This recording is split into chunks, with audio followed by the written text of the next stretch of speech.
Ladies and gentlemen, good afternoon. It is an enormous pleasure to welcome you all here to Lincoln's Inn and to the Ashworth Centre to this very special event to celebrate the 25th anniversary of the coming into force of the Arbitration Act 1996. I'm Duncan Bagshaw from Howard Kennedy here in London. I have a very simple brief today because I will be introducing your speakers. I'll be doing so extremely briefly so as to take up as little of our precious time as possible. Normally, one would justify that by saying that a speaker needs no introduction. It's unusual for that to be literally true of every single one of the speakers on the program, but that is the privileged position we find ourselves in today. This event has been made possible by very generous and kind support from a number of sponsoring organizations. You could see them on the slide at the beginning of the session. We will thank them properly at the end. We are very grateful to them all and to all of our speakers for giving up their time so generously. Some very brief housekeeping. Please turn your mobile phones off. The fire exits are clearly marked and there are no fire alarm tests planned. So if you hear one, please leave in an orderly fashion by the exits. We will have a very short break at 3:45. Please take that as an opportunity to have a quick coffee or a comfort break and then come back promptly so that we can resume on time. Now we proceed on with our program, and it's a great pleasure to provide an introduction to the discussions, to introduce Stephanie Boyce, who is the President of the Law Society of England and Wales. Stephanie, thank you.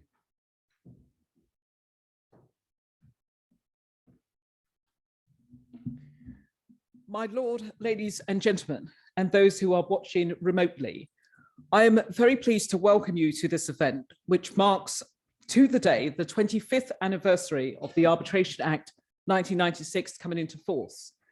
Of course, arbitration has a very long history. For as long as humans have walked this earth, we have been having disputes with each other and have looked to independent and trusted parties to resolve these issues. Over time, this natural process evolved into the specialized legal process of arbitration, which first emerged on these shores almost 2,000 years ago. Derek Roebuck, in his book, Early English Arbitration, identifies England's earliest surviving arbitration award as dating from the 14th of March, AD 114, found in the Walbrook, not far from where we are today. Fast forward to the 19th century, a significant milestone in the development of a legislative framework for arbitration was the enactment of Lord Branwell's Arbitration Code, 1884 to 1889. And on to the 20th century, and the next major milestone was the enactment of the Arbitration Act 1950. The publication of the UN Citral Model Law in 1985 caused practitioners to take stock. Lord Saville and John Uff will take up the story in a moment. But as most of you know, Lord Mustill and others recommended that England and Wales and Northern Ireland should draft their own legislation. And the result was the Arbitration Act 1996. It has been a great success, providing a solid foundation for arbitration in this jurisdiction. The number of international arbitrations that parties choose to have seated here is evidence to the success of the Act, one amongst many factors that contribute to England and Wales' status as a global centre for dispute resolution. And what is most remarkable about the Act is the flexibility, in that it also provides the foundation for a wide range of domestic arbitrations, from construction disputes and rent review proceedings to intractable family law disagreements and faith-related disputes, and many more besides. The courts have consistently supported arbitration by robustly endorsing the general principles found in Section 1 of the Act. I'm sure Mrs. Justice Cockerill will say something more about that later. And we in this jurisdiction can look back on the Act as having been best in class. But silver anniversaries are not just about looking back, but also looking forward. And this event today is therefore especially timely, as the Law Commission has announced that it will conduct a review of the Act to see if it is still best in class. And Professor Sarah Green will give more details on this later this afternoon. Arbitration is providing an effective and efficient way to resolve disputes. This, to a large degree, is due to the Arbitration Act. There is much to celebrate, but also cause for reflection.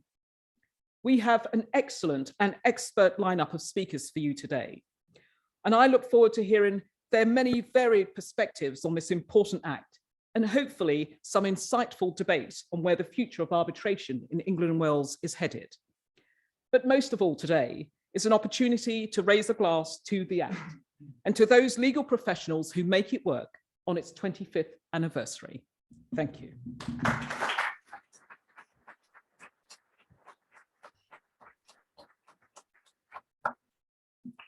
Thank you very much, Stephanie.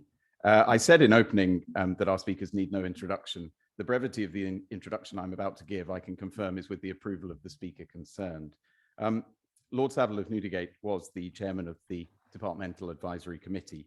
He is a former former Justice of the Supreme Court and now an arbitrator at 24 Lincoln's Inn Fields. Lord Savile, thank you.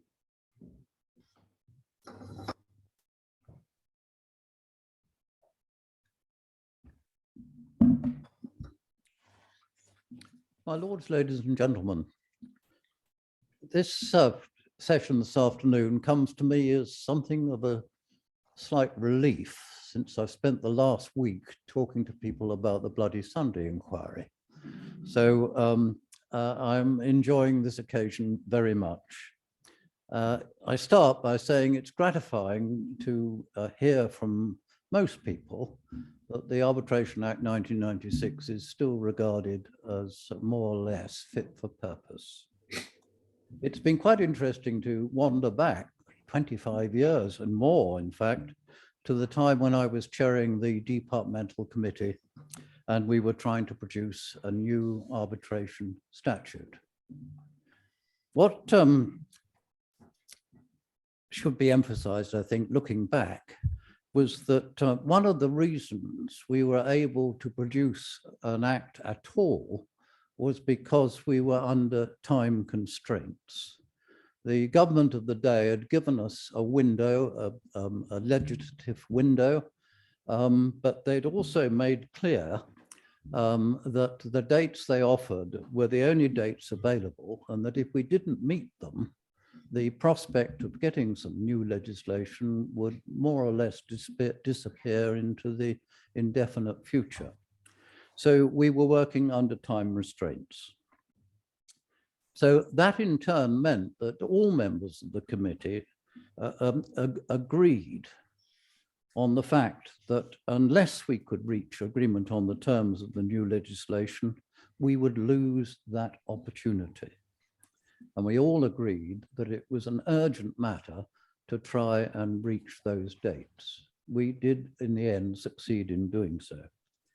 Now, because we were working under time constraints, we were able to reach a compromise on a number of matters, of which the committee members were originally sharply divided. For example, there were those who wished to abolish any right of appeal at all to the courts on a matter of the merits of an award, relying on the fact that the then newish model law gave no such right of appeal. While there were those, in effect, who actually wanted to return to the old idea of special case, where you could almost always drum up a good reason to go to the courts to say that the arbitrators had got it wrong.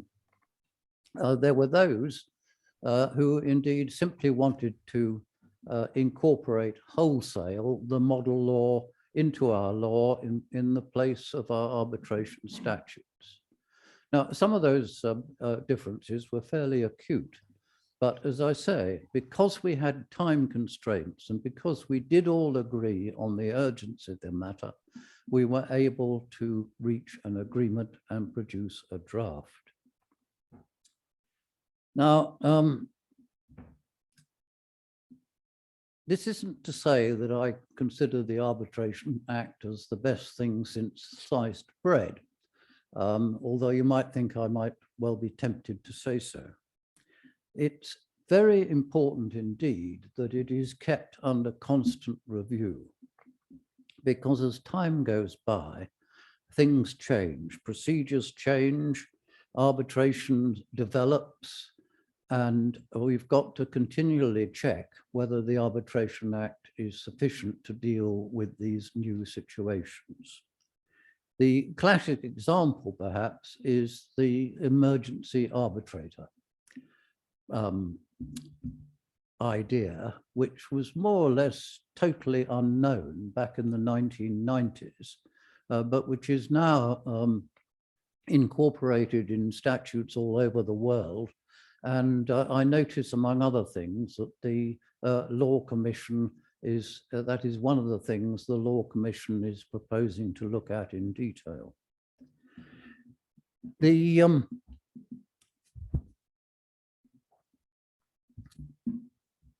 fact is that I welcome, very much welcome, the work that the Law Commission is proposing to do. Whether or not we can reach any better conclusions than we did is perhaps not so clear. A classic example is whether or not we should have provisions concerning confidentiality as part of our law. We looked at this very carefully back in the 1990s, but we concluded that the law was in a state of to put it gently, flux. And we thought it best on the whole to leave it to the courts to develop new principles of confidentiality. Some jurisdictions have in fact tried to legislate. The Scots, for example, have a very interesting and rather long section on confidentiality. But the difficulties are immense, and I still see great difficulty in being able to set out a set of useful legislative rules for confidentiality. It only takes a moment to realize that if you have a commercial arbitration, it's not just the parties who are concerned, it's their insurers, others, including shareholders in the companies that are involved in the dispute. To what extent should they be made privy to what's going on? In the case of shareholders, of course, the company has a duty to keep them fully informed of the state of its finances and progress. So there are difficult questions, but they must be faced. And again, I repeat my welcome that the Law Commission is looking into it. Now, it's also important to remember that when we prepared that act, we stood on the shoulders of a giant, Lord Mustill. He had taken part in the formulation of the model law as a UK representative, and he wrote a very important report, which well repays rereading to this day, on whether or not we should incorporate the model law, and if not completely, to what extent.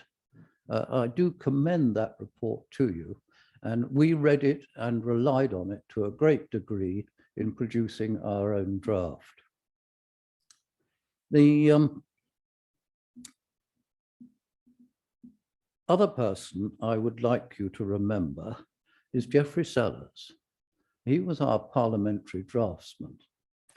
And he broke with parliamentary tradition in drafting a bill that you could actually read through from beginning to end and made narrative sense. So many acts of parliament require teams of expert lawyers to even to begin to understand what Parliament was talking about.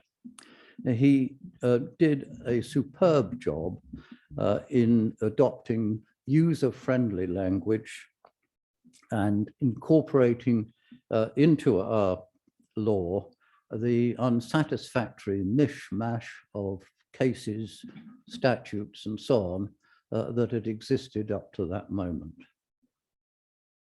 Now, there's one other person that we ought to remember, although I cannot name him.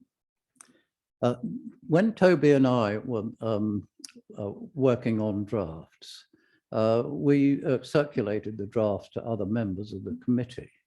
There was one person to whom we would send proposed drafts for his consideration. He would often reply with the most fulsome praise, stating that he thought our draft was perfect in every way. We learned quite quickly that this was a sure sign that the draft was in fact hopeless, tore it up and started again. At the beginning of the Act, we set out 3 principles on the basis of which the Act should be construed. These were, of course, that the object of arbitration was to obtain the fair resolution of disputes without unnecessary delay or expense, that the parties should be free to decide how their disputes were to be resolved, save only where the public interest dictated otherwise, and that in matters covered by the Act, the court should only intervene in the arbitral process to the extent provided in the Act. Now, for many years, I have attempted to scotch a rumour that went round, and to as far as I know, still going round, which is that when we were doing the draft, the committee was very much pressed to add a 4th principle, and that was that arbitral tribunals should never be overworked or underpaid. Thank you.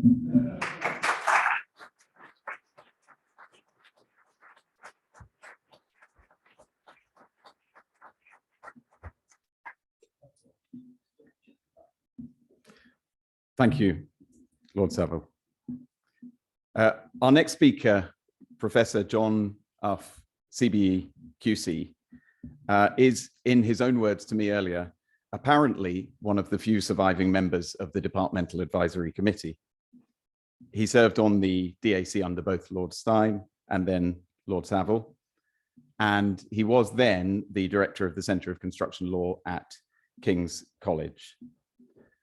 Together with Julian Liu of Queen Mary College, he organised the 1993 conference, which rejected the DTI draft bill.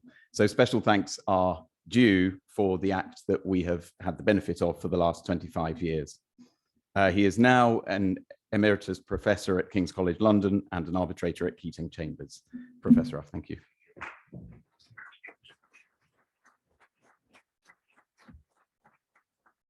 Good afternoon. The 31st of January 1997 was a very special day for me.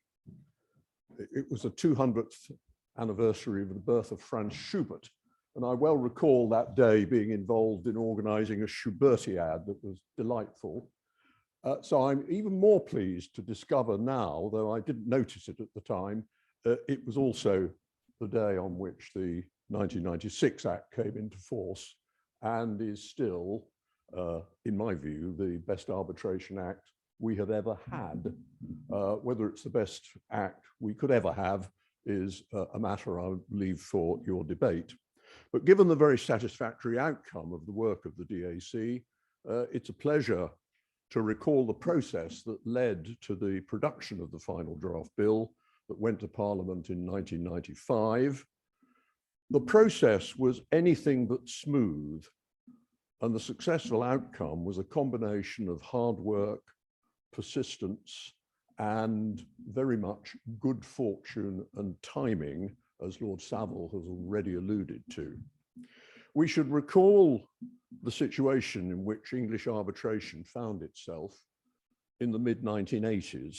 The Arbitration Act 1979 had abolished appeals by case stated, but introduced instead a right of appeal on a point of law, available in limited circumstances, but still said to render awards uncertain as to their finality.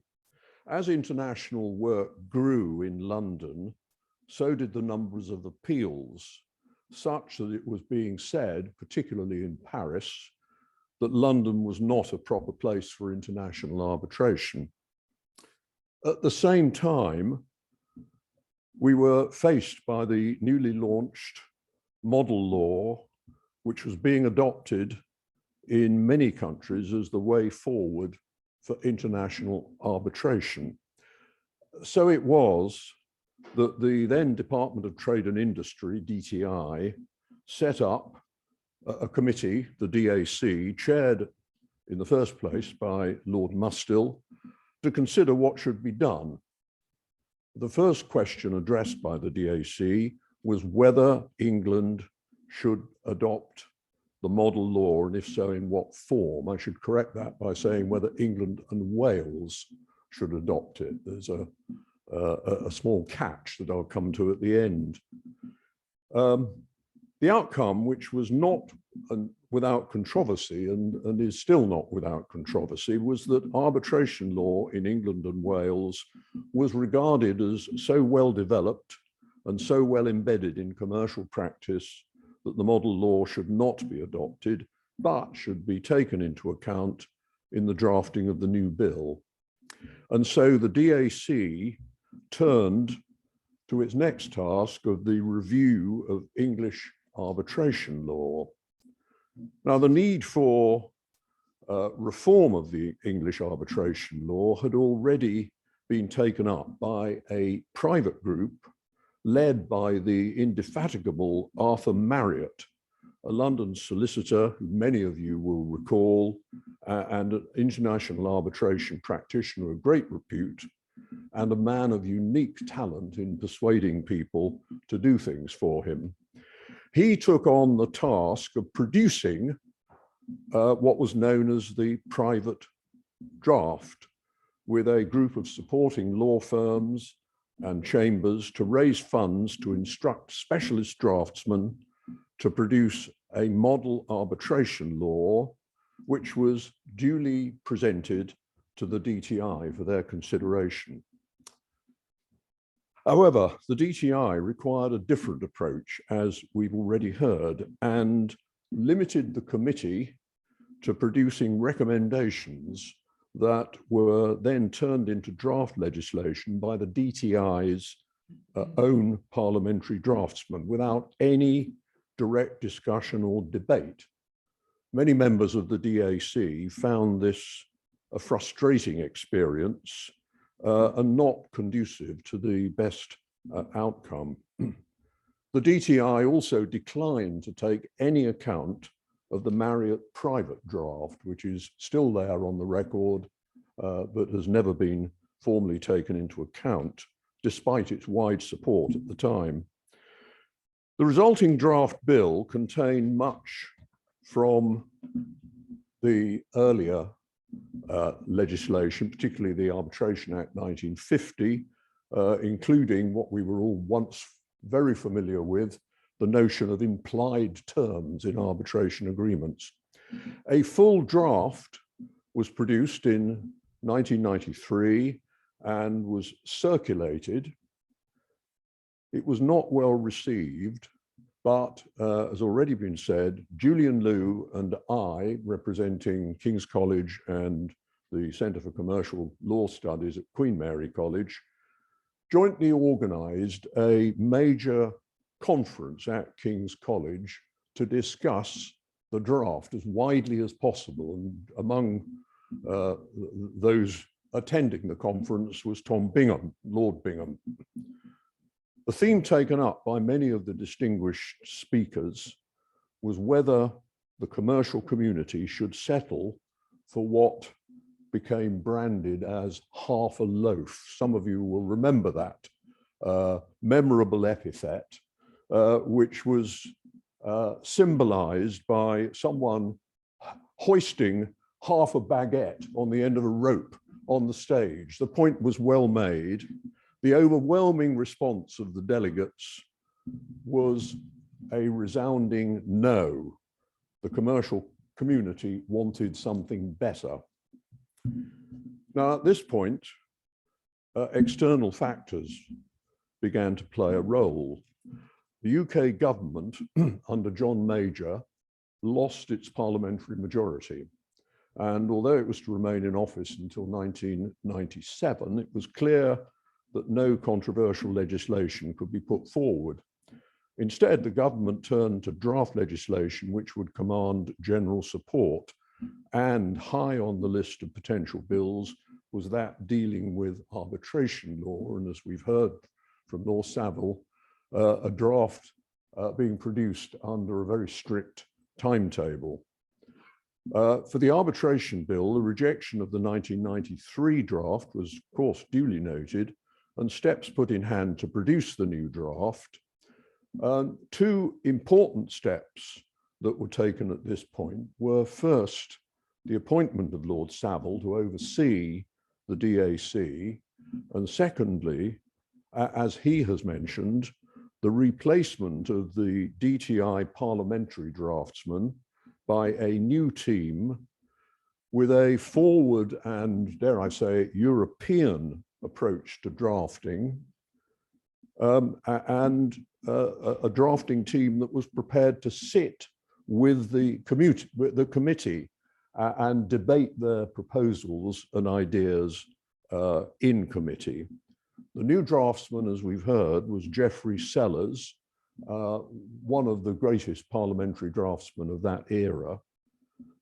Lord Saville also brought into his secretarial team Toby Landau, whom we're going to hear from later, who became responsible for much of the research and collating needed to ensure the workability of the bill.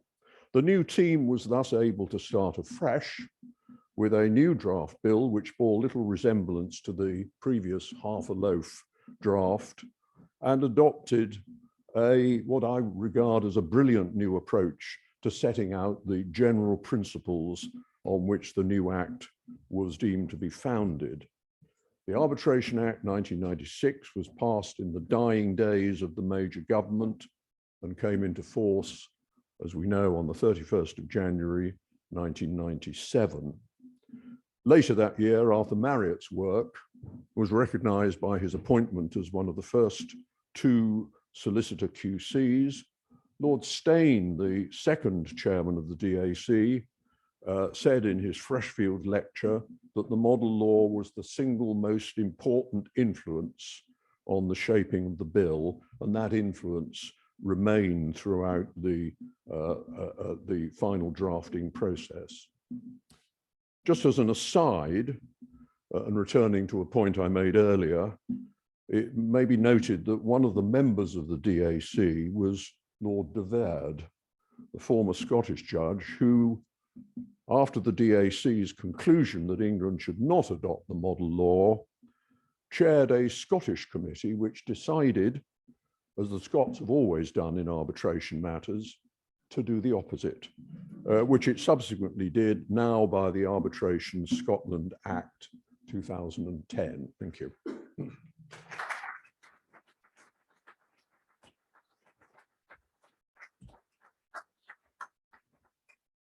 Thank you, Professor Uff. We now move to our next speaker, Dame Sarah Cockerill. Dame Sarah was, as a barrister, as a junior and in Silk, a practitioner at the commercial bar and an arbitrator. She was appointed to the commercial court and sits now as the judge in charge of the commercial court. Dame Sarah, thank you.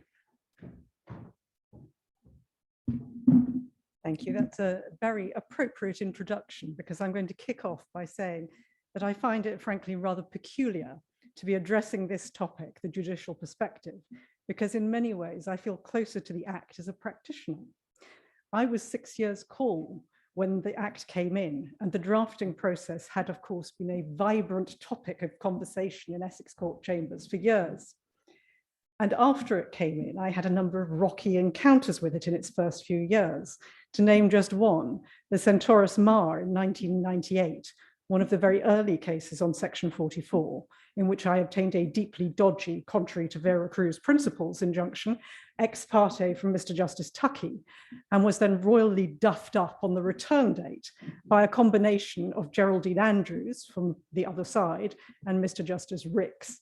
sitting there saying, what on earth were you doing? But I gather that the early judicial relationship with the Act was less traumatic for some. Lord Justice Mayors, for example, was telling me that his first appearance in the Act was before Mr. Justice Coleman, just days after the Act came into force, seeking an injunction in support of a foreign arbitration. And Tony could barely conceal his glee at the thought that he was going to get to grant this injunction. Now, judges, of course, do not speak with one voice on the Act. Perhaps the most high-profile question is the appeal test.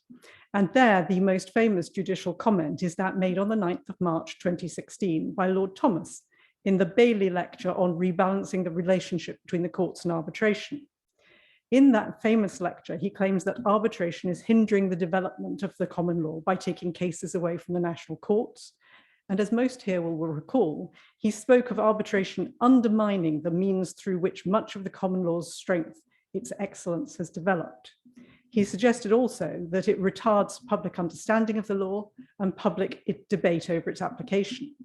Now, obviously, Lord Thomas's views must carry much weight, but I think that it's fair to say that while he's gained the most airtime on this subject, he is probably in the minority.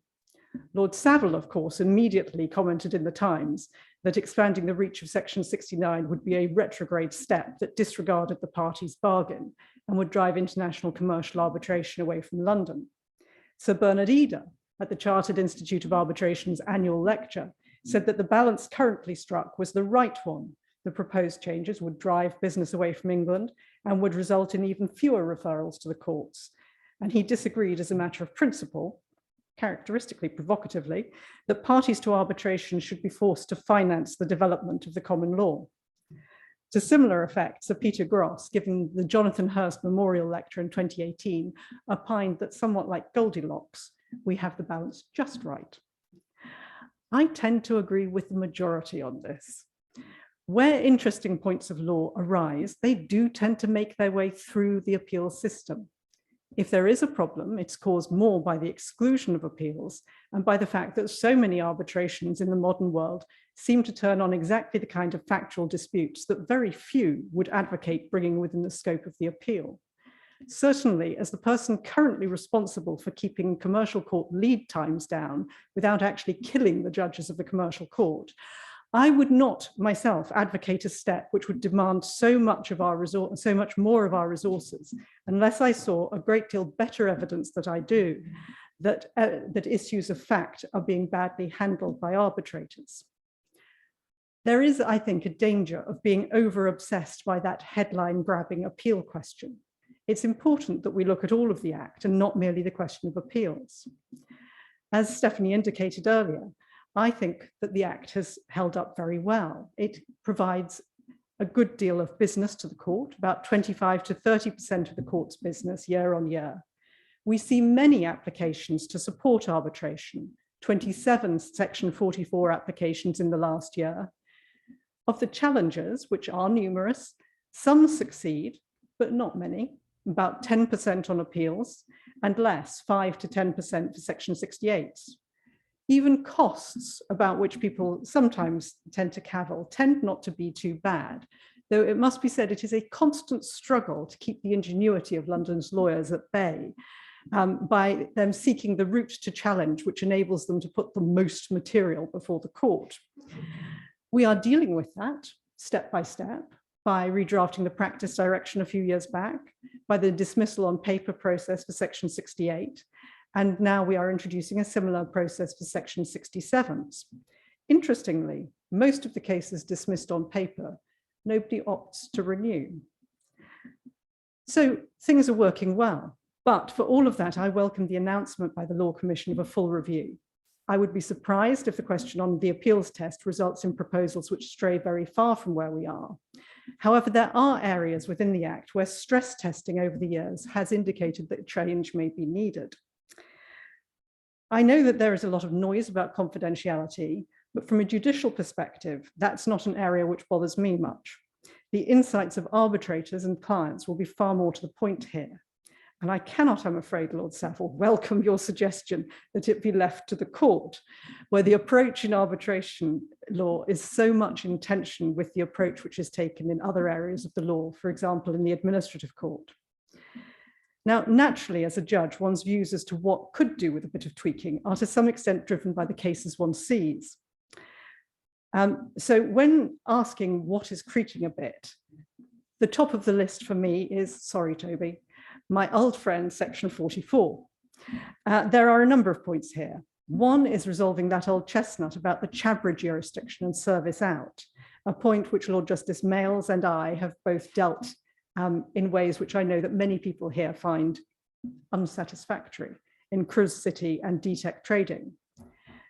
This is, of course, an area where a degree of discomfort has been signaled by users and by judges, and the Court of Appeal has responded by bending over backwards to avoid dealing with the issue, which, to be honest, they probably can't resolve. Another is, excuse me again for saying it, and this time to the Court of Appeal, the mess created by the combination of the attempt to sandwich in slightly too much into section 44 and the Court of Appeal's attempted solution in A and B and C and D and E, in which they concluded that section 44(2)(a) permits a court to order the taking of evidence via deposition from a non-party in aid of a foreign arbitration. If you want to know my full unexpurgated thoughts on that, they are in the Journal of Business Law in the court's 125th anniversary papers.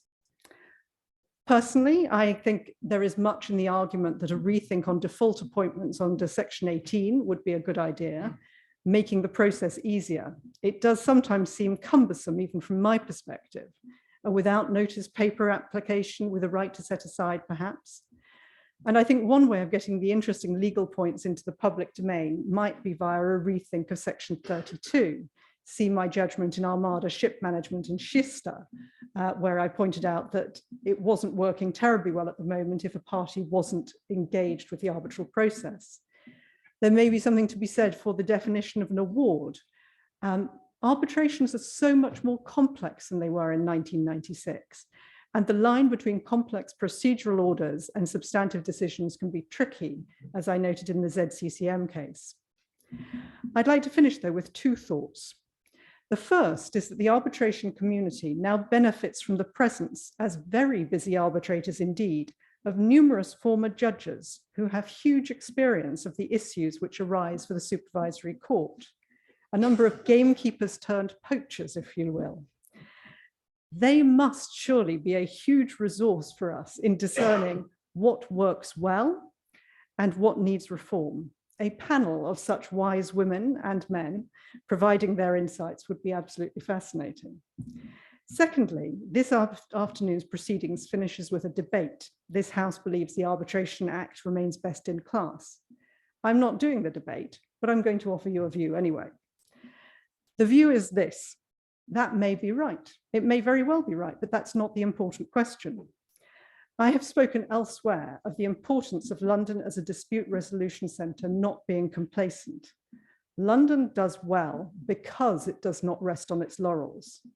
Good enough, even good enough to be best in class, is not good enough.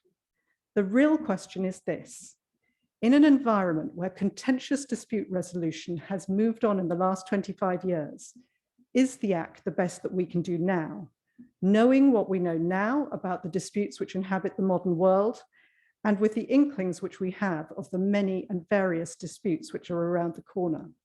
If it's not, we need to get working.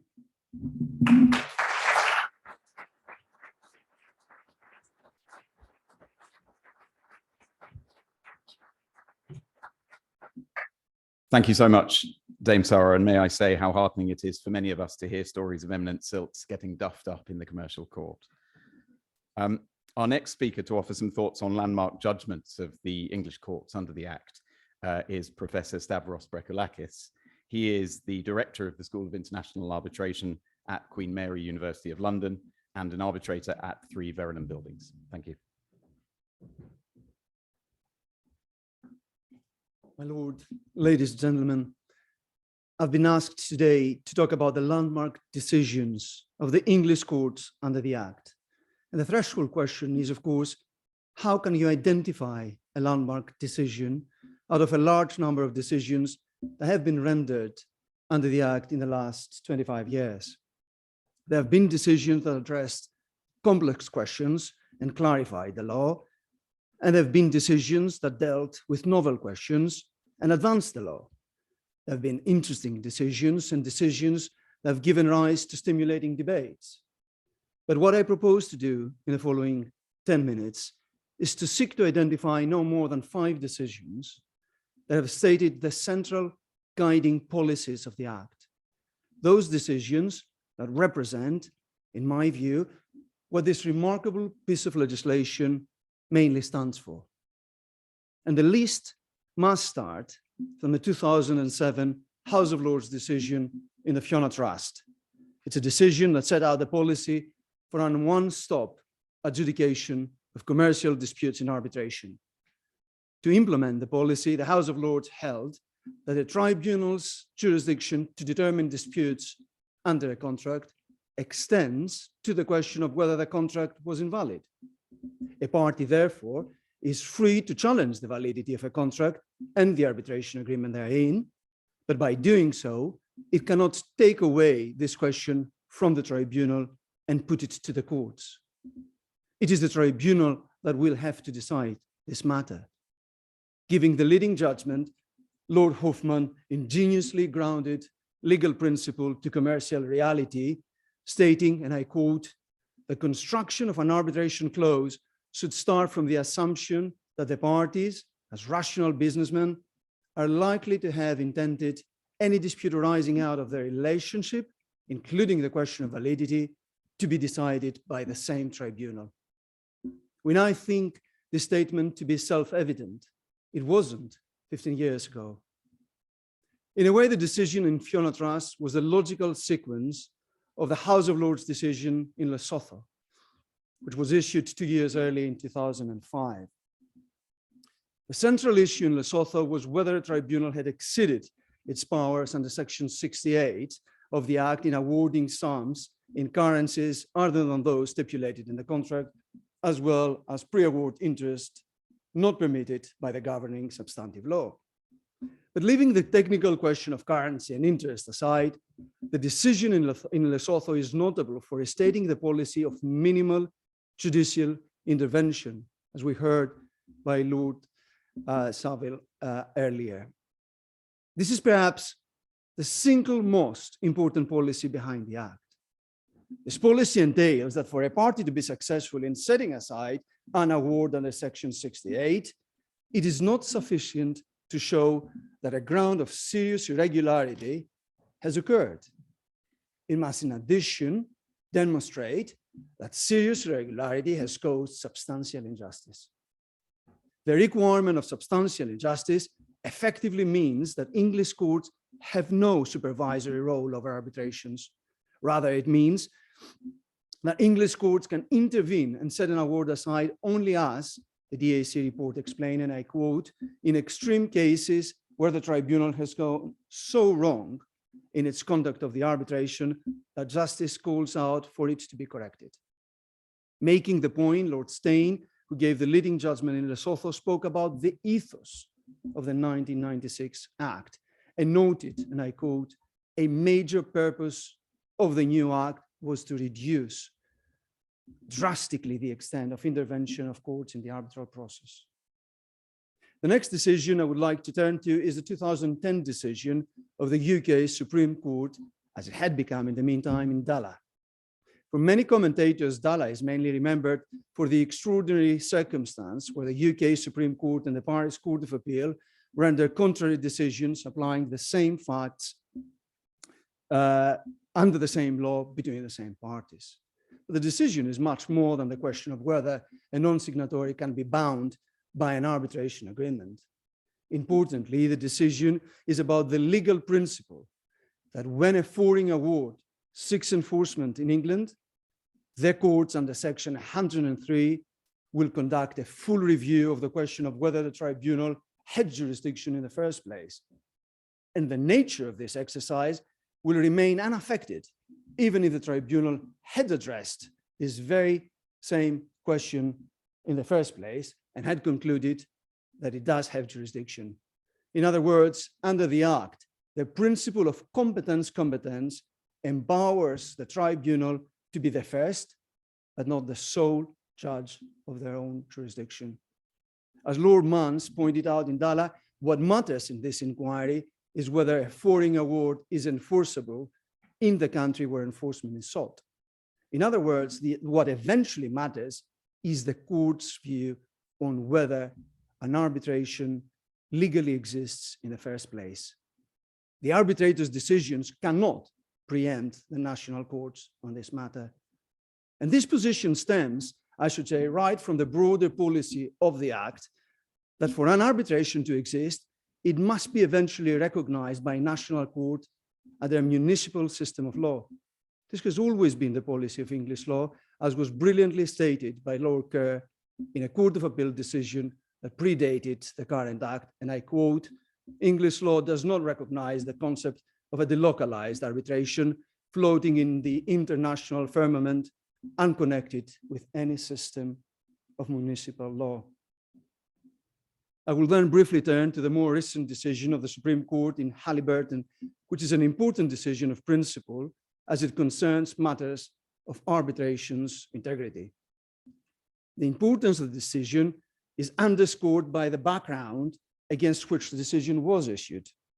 It is fair to say here that in the last decade in particular, the system of unilateral appointment of arbitrators has been under intense, oftentimes, criticism.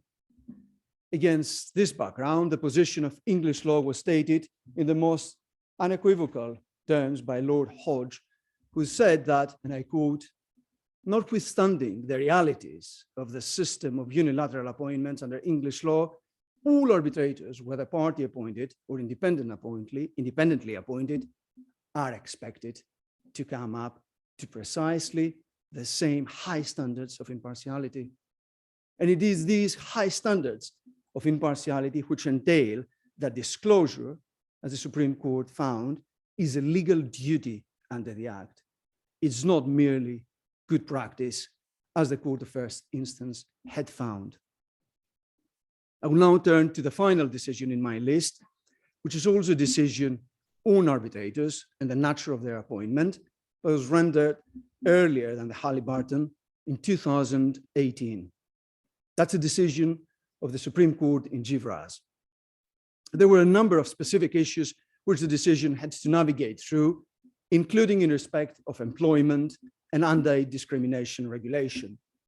But going beyond these technical issues, the broader question of policy, which the Supreme Court addressed in this case, was whether parties are entitled to restrict the choice of arbitrators on the basis of considerations which are important to the parties and relevant to the dispute at hand. Referring to Section 1 of the Act, Lord Clark set out the policy as thus, and I quote, "One of the distinguishing features of arbitration is that sets it apart from proceedings in national courts. It's the breadth of discretion left to the parties to structure the process for resolution of the dispute." And I'm sure we will all remember that when the point was made, arbitration community collectively breathed a big sigh of relief at the time.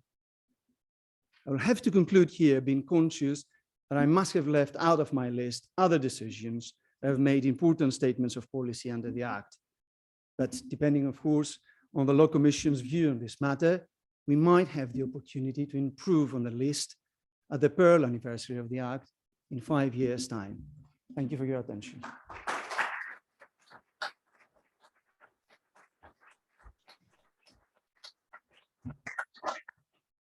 Thank you, Professor Brekoulakis. We now come to a part of the proceedings where all of the speakers before the break will deliver their remarks remotely. You may see my hands shaking slightly at this point because we're all familiar with the problems that can arise when one tries to connect without having tested the connection first. But I can see behind me Jackie van Hersolte van Hoff, who is our next speaker. Dr. van Hersolte van Hoff is, as I'm sure you all know, an arbitrator, a professor of arbitration law at Leiden University, and the Director General of the London Court of International Arbitration.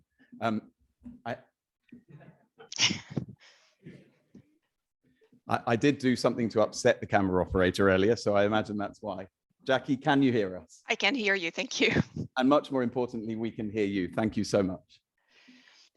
Thank you very much for the opportunity to make a few comments from an institutional perspective. And I'm very conscious of the fact that I'm competing with some comments that are currently being made by the Prime Minister. So I fully understand that you might turn to your telephones because until just now, I didn't have the benefit of seeing any of you, but that's now been corrected. Let me start by making my basic proposition upfront.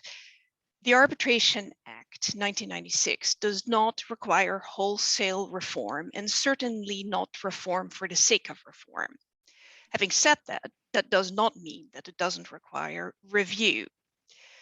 But the Act provides a very clear, stable, and predictable framework that is incredibly important for users, and it is incredibly important for institutions.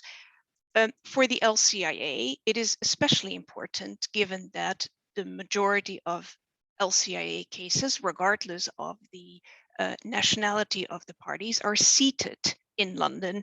So we have a great interest in the well-being of the Act and the functioning of the Act. But as I say, consistency and stability is part of that framework.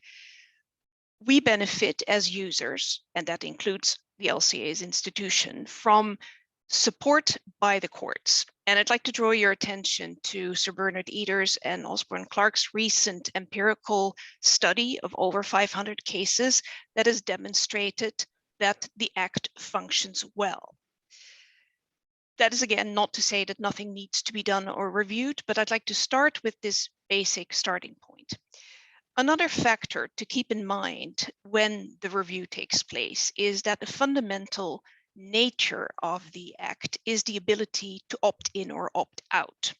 And that is important from parties' perspective, and particularly from an institution's perspective, because the institutional rules supplement the Act, and it is therefore important to know what the boundaries are.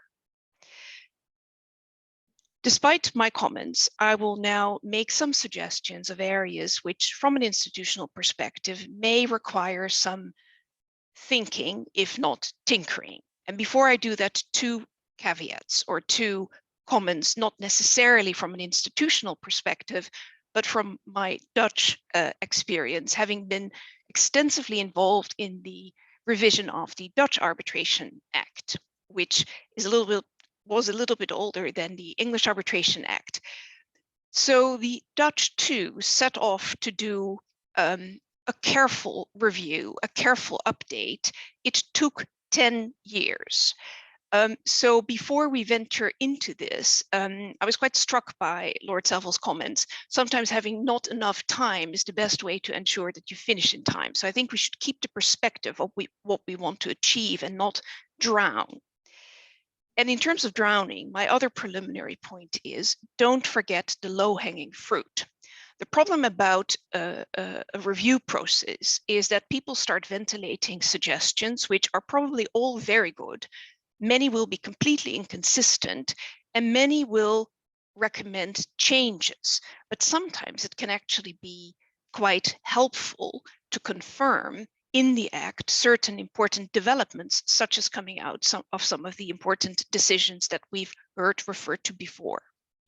So the 3 points which I will very briefly address is Section 44, I'm not alone, the duty of disclosure and confidentiality. Now, it's inevitable, I would say, that I would say something about Section 44 and in particular the Gerald Metals case, because it is a case which has been discussed a lot, and it was triggered by an LCIA arbitration.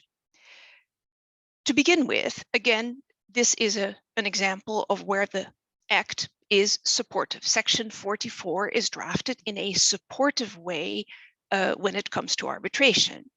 In cases of urgency, the court may, on application of a party, make orders such as things necessary for the purpose of preserving evidence or assets. But as you all know, in Section 44.5, the court's ability to do so is limited to the extent that the tribunal has not been vested with, let's say, equivalent powers, or is unable for the time being to act effectively. This is what Justice Leggett addressed in Gerald Metals, and in that particular case held that the case was not sufficiently urgent to satisfy the standards of 44.3, reading into the case, because the reasoning of the LCA court have not been made public, that similar reasoning would have made the LCA court come to the same conclusion. Now, all of this was on the basis of the 2014 rules. The 2020 LCA rules have been tweaked somewhat, but not structurally. What I think is important in taking this forward is that there are very much two schools of thought. There are those who say that the existence of emergency arbitration provisions, such as contained in the LCIA rules or the ICC rules, erode, that's a word that is used in some of the commentaries, the English court's power to grant urgent relief in support of arbitration proceedings.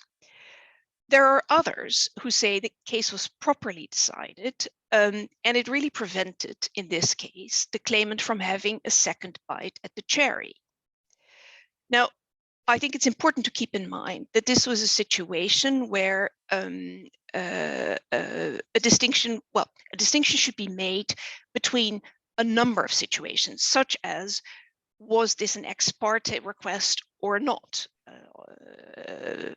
The terminology, of course, in the English system is slightly different, but not the same solution should necessarily apply to situations where there is an ex parte request or not.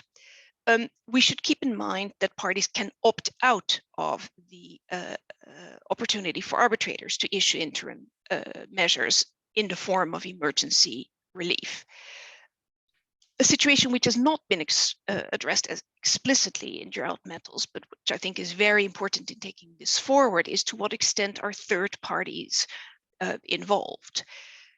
I think what we would benefit from is a review of the need for courts to address emergency relief and the ability of arbitrators to do the same. I think one of the concerns that is not often expressed but seem to permeate this discussion is that people seem to think emergency arbitrators are not as fast as the courts may be in issuing relief. And that, I suggest to you, is not, or at least not necessarily the case. So that's an area which I think we should review. A second area that is worthy of reconsideration is the disclosure obligation. Stavros already referred to the Halliburton case, which dealt with the substantive scope of the duty of disclosure and confirmed that there is a duty of disclosure under English law. The LCAA, as well as a number of other institutions, intervened in Halliburton to make various representations, not all identical, and certainly when it came to the scope of disclosure and the scope of challenge, not necessarily identical. However, the basic point that there is, as a matter of English law, a duty of disclosure is, for me, an example of what I previously called low-hanging fruit. It may not be such a bad idea to confirm in the law that this duty exists and to leave it to further development through the courts of what the exact scope of that duty is. Lastly, confidentiality. It was, as we've heard, a deliberate choice not to include an obligation of confidentiality. And here we see the opting in, opting out discussion playing an important role. The LCIA has included an explicit confidentiality provision, which to a large extent does the trick. But there is this nagging thought that users of arbitration often think that confidentiality is one of the main drivers of arbitration, and is the absence of a statutory provision ideal? I'm in two minds. What do you start putting into the law? Who is protected? Is it parties? Is it arbitrators who are addressed? Is it third parties, let's say the subcontractors of the parties? What exactly needs to be kept confidential? The mere existence of an arbitration or just the details of the arbitration? When you think about exceptions, I'd like to draw your attention to the Halliburton case, which has not necessarily made life easier when it comes to the scope of confidentiality, because there is the suggestion that by taking on obligations, by becoming involved in an arbitration under institutional rules, you're effectively entitled to provide information about the existing arbitration in subsequent disclosure obligations. That's something which I think would benefit from review, also to ensure that overseas users continue to be happy to work with the Act. These are some provisional preliminary thoughts. There are many others, but I'd like to conclude with the very basic saying, if it ain't broke, don't fix it. Thank you very much.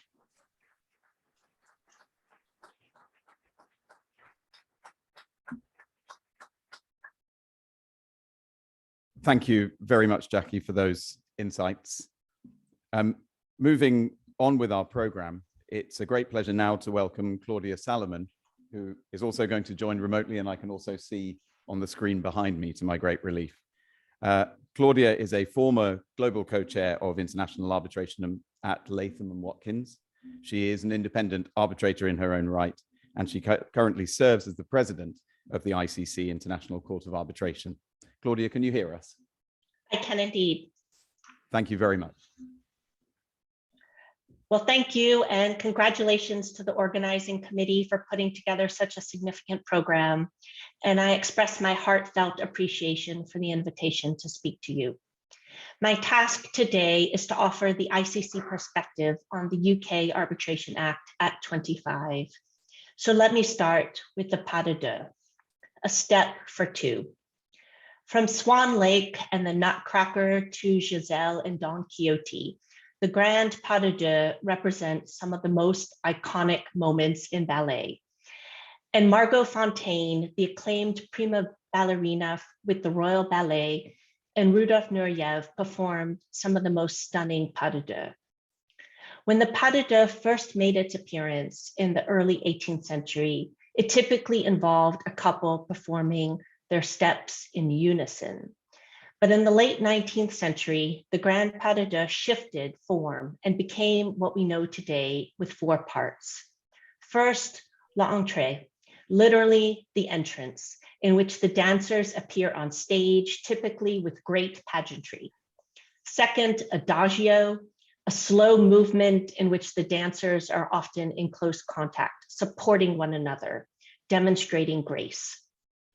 Third, the variations, in which each dancer performs solo, showing who they are, often with numerous jumps to amaze the audience. And then the coda, the finishing piece, bringing the two dancers back together in a grand finale of show-stopping steps, lifts, pirouettes, and fouettes. Now, even Balanchine's groundbreaking Aegon, created for a Black man and a white woman in 1957 and performed to the music of Stravinsky, followed this form, albeit with the woman performing her solo first and then the man. There is a combination of formality and intimacy, yet the relationship between the dancers keeps changing. This ballet, as described in the New York Times, was in the vanguard of experimentalism, but still took its audience with it. The dancers in a pas de deux are distinct, but mutually supportive. A partner can elevate and enrich the other's performance, as was the case with Margot Fonteyn and Nureyev, with opposite styles that complemented each other.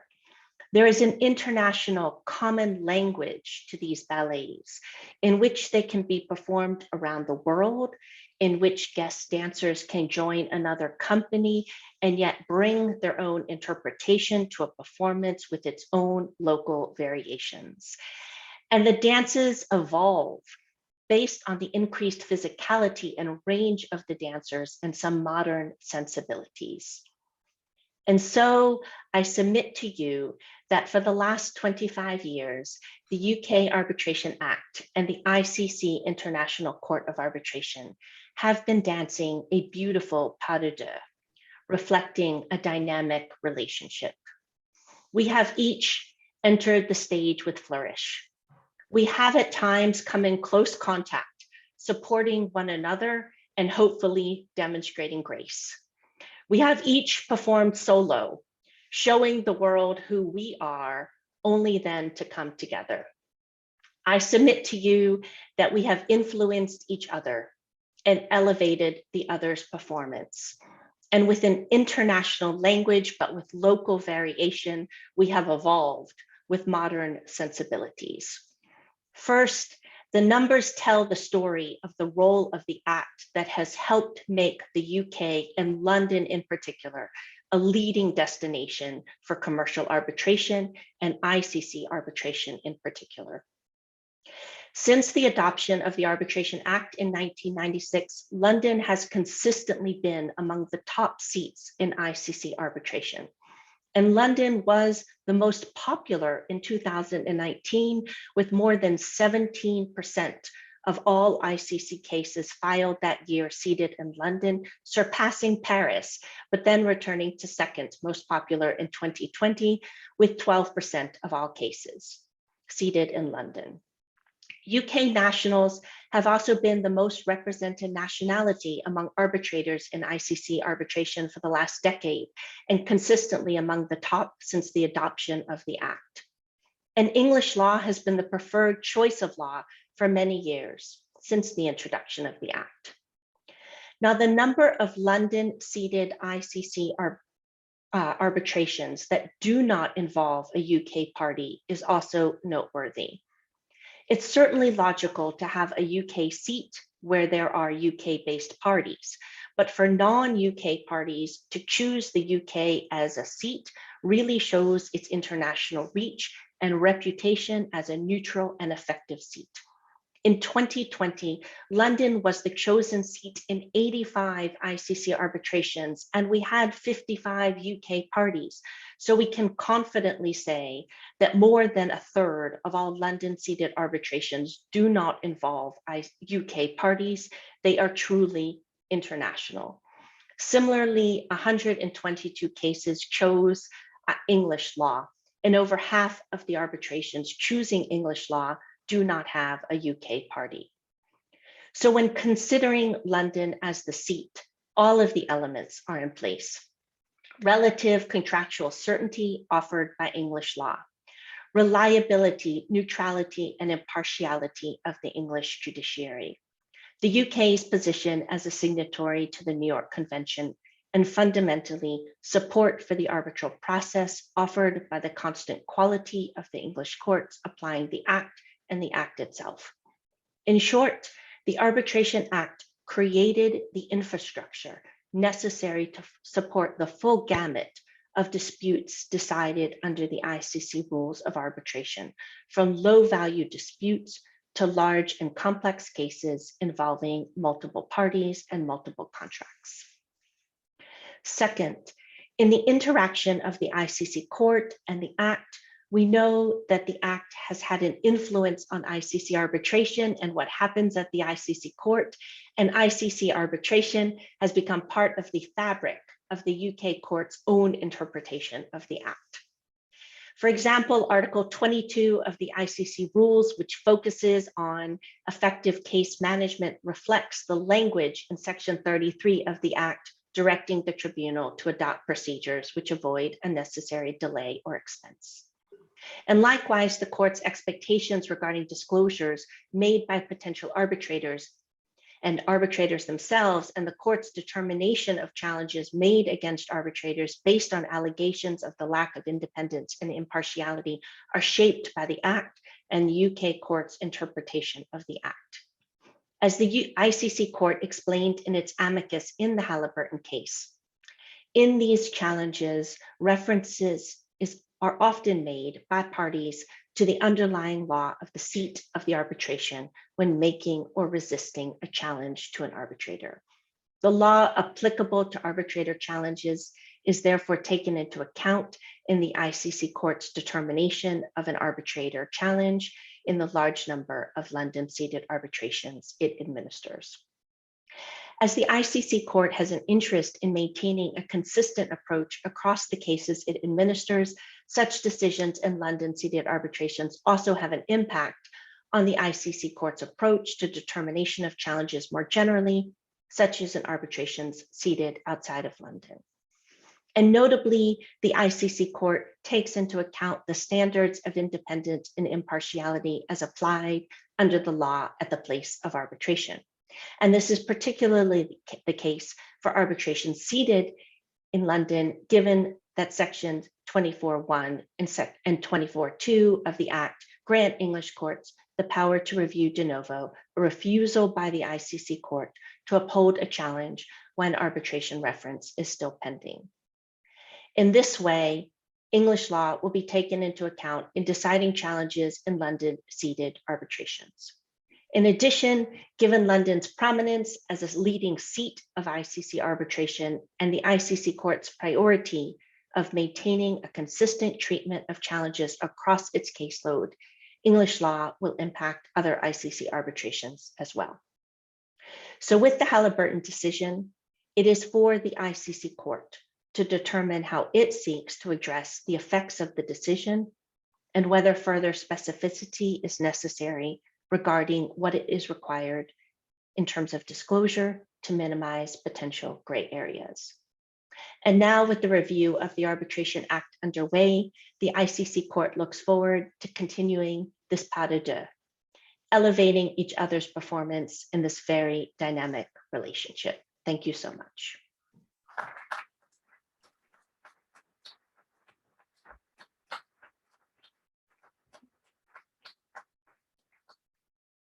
Thank you very much, Claudia, for that very elegant institutional perspective. Our next speaker is Professor Dr. Mohammed Abdel Wahab. I can see him on the screen behind me. It would not be possible to list the offices and chairmanships that Professor Abdel Wahab holds. I shall simply say that he is the chair of private international law at Cairo University. He is a founding partner and head of arbitration at Zulfikar Partners in Cairo. And he's going to give us an international perspective on the Arbitration Act 1996. Mohammed, can you hear me? Indeed. Thank you very much, Duncan. Can you hear me? Thank you. We can, thank you. My lords, ladies and gentlemen, friends and colleagues, much has been said, more eloquently than I can possibly add. And so less can be added. I will indeed, in the next 10 minutes or so, or perhaps even under that, 10 minutes, share with you some thoughts.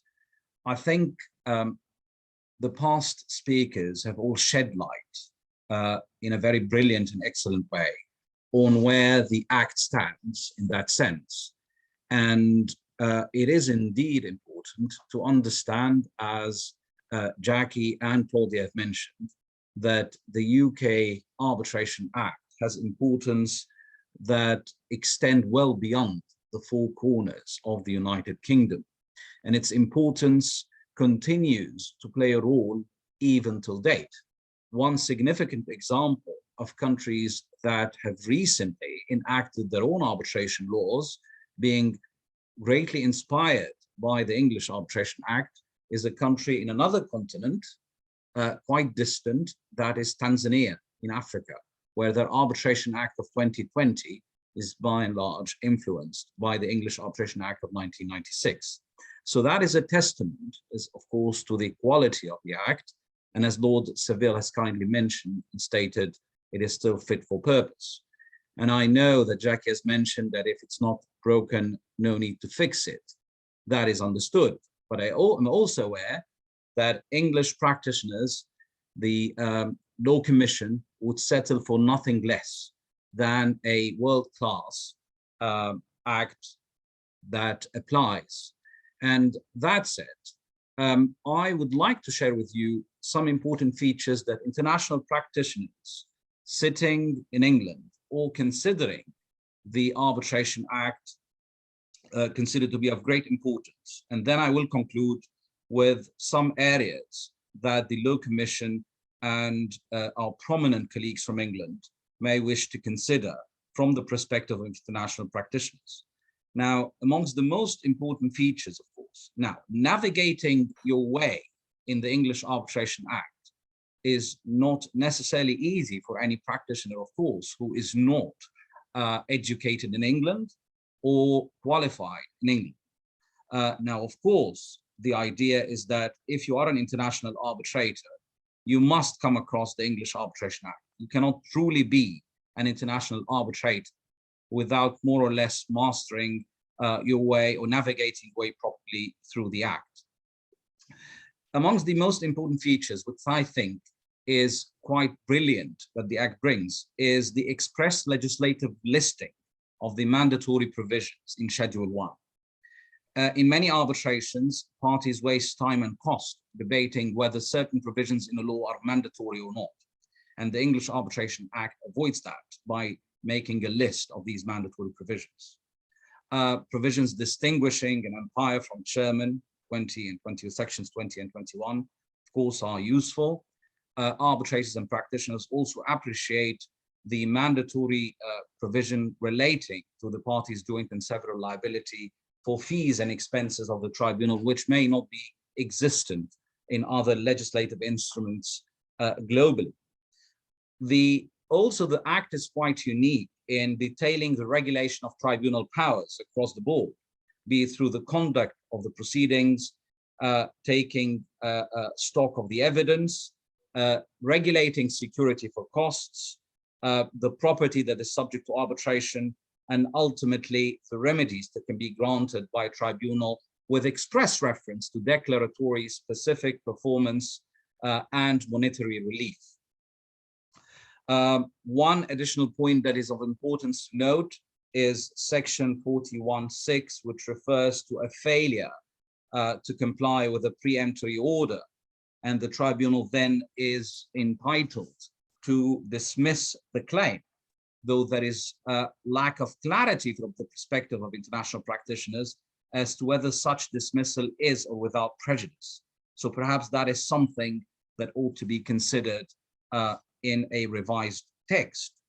And awarding interest is also very useful and important because there is an ongoing debate globally in many jurisdictions as to whether interest is characterized as a matter of substance or procedure. The English Arbitration Act deals with it as a procedural matter by regulating it. And that is indeed helpful for arbitrations seated in England or arbitrators applying the English Arbitration Act to that extent. One notable feature that many practitioners do appreciate is the extension of time for making an award or jurisdiction ratione temporis, as we call it, in case of a substantial injustice resulting from a failure to agree an extension of time limits or after exhausting the available arbitral process for obtaining an extension of time. Now that said, and as is the nature of things, time takes its toll. And perhaps with the blowing winds of change, there are areas for reform. And certainly Jackie has alluded to possible areas, the same for Claudia. And Professor Brekoulakis has very helpfully walked us through landmark decisions. I think amongst the additional areas that perhaps could be considered are arbitration agreements being in writing. And despite the fact that arbitration, the regulation of arbitration agreements under the Act being in writing is quite broad and sufficient, one can venture to say that there are arbitration laws out there that now consider in an international arbitration that an arbitration agreement could be verbal or oral, and it does not need to be in writing. And I appreciate that under the Act, if an arbitration agreement is oral, it would be subject to the common law rules and principles, but not the Act per se. So perhaps going forward, that is something to reflect on. Immunity of arbitrators is another thing. It is one of the mandatory provisions, but it is certainly has caused some concern for some arbitrators where there is a caveat as to resignations in a way and the liability of arbitrators maintained there. So this is again another area to consider. Thirdly, rules applicable to the merits, and I refer specifically to section 46(3), where if there is a failure of choice or absence of choice by the parties, the tribunal is expected to apply the traditional conflict of laws method. And in as much as that is dear to my heart, being a private international law academic as well, not all arbitrators are lawyers, nor they are even private international law practitioners. So I think if reform is imminent, one should take stock of the new trends that may invite that provision to be reconsidered, with giving the tribunal the possible discretion to apply the law or rules of law it deems appropriate. The fourth area is agreements to pay costs in any event. Now, that is a mandatory provision, and only the parties can agree to that after a dispute has arisen. Speaking to some colleagues in the banking industry, there are situations where banking transactions like escrow agreements or otherwise, the bank does not want to contribute to the costs which are borne by the parties. So they are concerned that these types of agreements would not be valid if included in the contract and would only be validated if a dispute arises. Of course, serious irregularity is a very elaborate provision and a ground for challenge under English law, which creates an opportunity for courts to exercise a number of options: remittance to the tribunal, which I understand is the most likely remedy, setting aside, which is also a possibility, and thirdly, declaring an award to be of no effect. While I have not come across a case myself where I faced that remedy being exercised, it is certainly an area where many international practitioners are grappling with to understand what is really meant by an award of no effect compared to setting aside or so. Early dismissal of unmeritorious claims, emergency arbitration, and appeals on a point of law are areas that have already been addressed. So I will limit myself to that. And I will simply say the following. As I mentioned earlier, as is the nature of things, time takes its toll. To remain ahead of the pack or the best in class, I think you need to get to work, ladies and gentlemen, as Dame Cockerell has kindly stated. It is not sustainable to alienate the English Arbitration Act from its global outreach and its impact in close and distant regions and jurisdictions. The world looks always to what's happening in England and what the English courts are deciding. And so a new act that is subject to reform in certain areas would certainly be a guiding marker that will shine in the sky of the world of international arbitration. We thank you very much, and I sincerely thank you for the kind invitation. Thank you.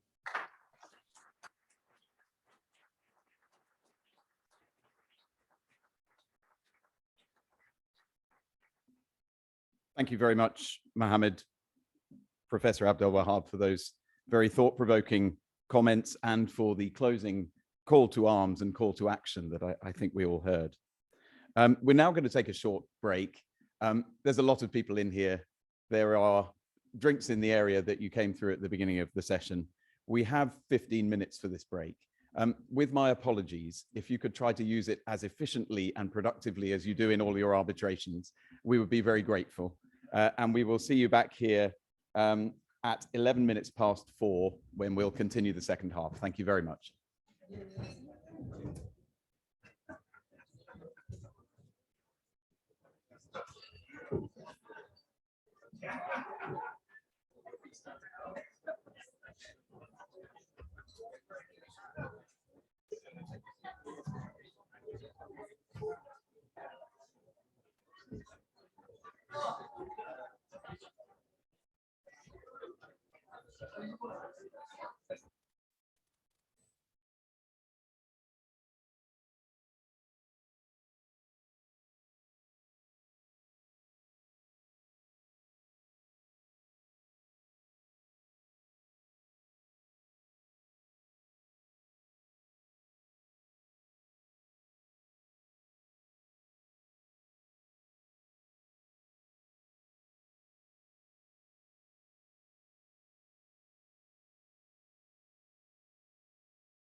everyone.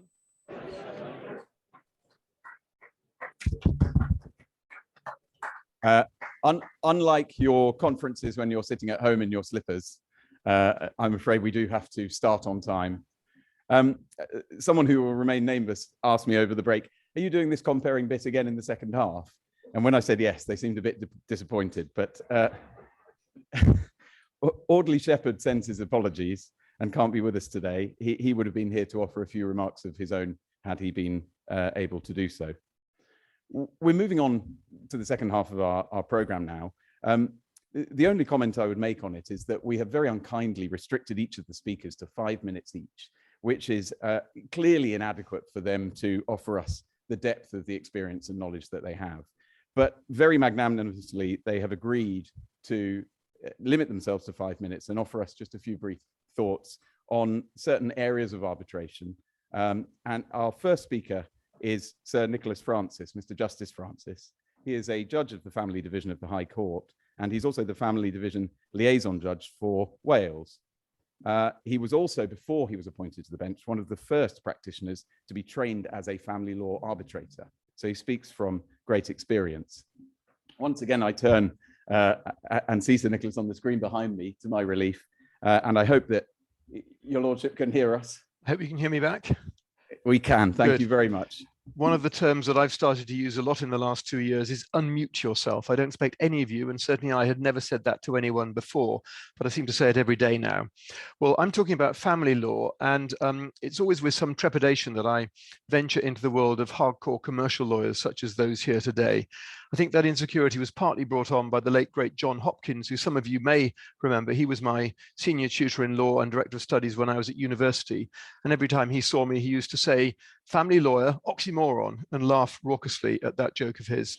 Well, let me just touch on a few things about family law. Family law arbitration, we're quite new to the game, but now the Institute of Family Lawyers, it is absolute, there's clear rules. It's part of the family procedure rules that judges must consider referring people to alternative dispute resolution, such as arbitration and mediation. So it's firmly there now in our process. A few statistics: there have so far been 51 arbitrations in private children law cases and 430 in family finance cases. Given that there are now 178 qualified family law arbitrators, I think it's fair to say that we've got more people wanting to do it than are doing it, and I hope that the numbers will grow. I'm going to touch on 5 brief subjects in the 4 minutes I've got left. First of all, family arbitration in money cases. Almost all money cases are eminently suitable to being arbitrated rather than going before the courts. It also gives 2 huge advantages, well, 3 huge advantages. First, choosing your own tribunal. How often have we been into a court thinking we're getting Judge X when suddenly we get Judge Y, and we think we might have made a different offer if we'd known it was him or her that was trying our case. Secondly, timing. Timing is crucial. Delay is the enemy of justice in most cases. Take, for example, a case I've recently been involved in, which is all about the valuation of a hotel group. A hotel group that was worth hundreds of millions 2 years ago may not even be worth tens of millions today. What will it be worth next year? You get a valuation and then you have to wait 15 months for your hearing, which is a nightmare for all and expensive for all. Arbitration gets rid of that problem. Family arbitration in private law children cases is quite new. Private law children is overwhelming the family justice system. And we're talking really now about disputes between parents, and not are there any part of the care system, disputes between parents about how often or who or where people should meet, when parents should see children, children seeing parents. Again, delay is the enemy of justice. If for some reason a child isn't seeing one of their parents, it needs to be resolved now, not in 8 months, 10 months, 15 months time. And these cases are suitable for arbitration most of the time. My third topic, which cases are not suitable for family arbitration? Well, the first is any type of public law care application, such as care work or forced adoption work. It seems to me those cannot possibly be dealt with, as it were, within the private sector. They are state against individual, where legal aid is still available. And it seems to me that if you're going to remove people's children from them for reasons such as neglect or abuse, that has to be done firmly within the eye of the publicly funded state system. I also think that you have to be very careful arbitrating cases where there is a history or where there are credible allegations of abuse or coercion between parties, because if you've got a seriously unlevel playing field with one party having physically or verbally abused the other, perhaps on a consistent or coercive basis, it sometimes is very difficult to sit those people together in a room, and sometimes the austerity of the court process might be far better suited to them. I'm not saying every case, but I think it's very difficult to arbitrate some or most of those cases. My fourth topic is publicity. The family division has traditionally been very private. It's been very coy about being opened up to the public.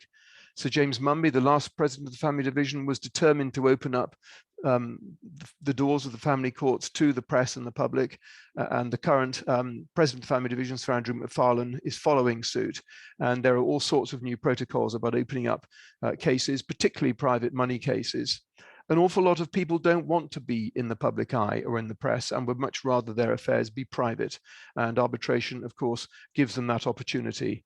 And I think that that issue will be a big driver, particularly for some fairly public figures, whether they're Russian oligarchs, whether they're hotel owners, or whether they're just local businessmen that might get in the local paper. They don't want it usually to be public. The final topic is what I'm going to call the court estate. It is, I'm willing to say as a judge, but it is a travesty that the court estate is in significant measure falling apart. Roofs leak, and take the wonderfully named Clarence House, which is the name of the family and county court in Newport in South Wales, which comes under my jurisdiction as family law division liaison judge for Wales. We've had leaking roofs, we have an infestation of fleas, we've had chemical reaction to the flea powder. We've closed that court time after time after time. And if you've been waiting for your case to be heard and you get to a court where they've had to close it because something isn't working, you might be put back in the system and waiting months longer. It sounds like a rather rubbishy reason to be going for arbitration, but gosh, it matters to the people that are involved in it. And if any of you have ever followed the Secret Barrister's blog or read his or her or their book, you will have heard and read an awful lot about the terrible state of the buildings that we use across the country, and it really does matter. Well, I've been 6 minutes already. I wanted to speak for an hour, but I was given 6 minutes. I'm sorry it's not longer. I just want to refer to one more thing, which is a case called Haley. The Court of Appeal in Haley decided that family law was different from other types of law, and that family law arbitrations could be appealed more often than other arbitrations. I find that a slightly curious decision. The move in the 35 years that I've been practicing family law has been towards saying that family law is no different from other jurisdictions. There is only one division, there's only one high court. It just has different divisions. Time will tell whether that case stands the test of time, but curiously, one of the effects of Haley has been to make family law arbitration more popular. I think people feel if there is an appeal route, they're just a little bit more likely to enter into the lion's den of arbitration. Thank you all for listening. I'm sorry it's been rushed, but that was my brief. I hope you have a very good debate later on today. Thank you very much.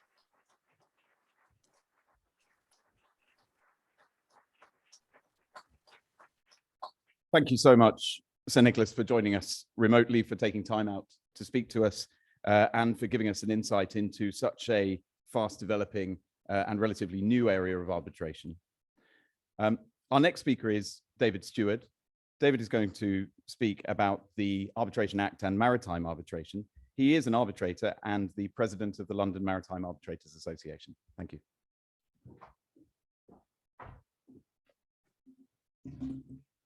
Five minutes, right, here we go.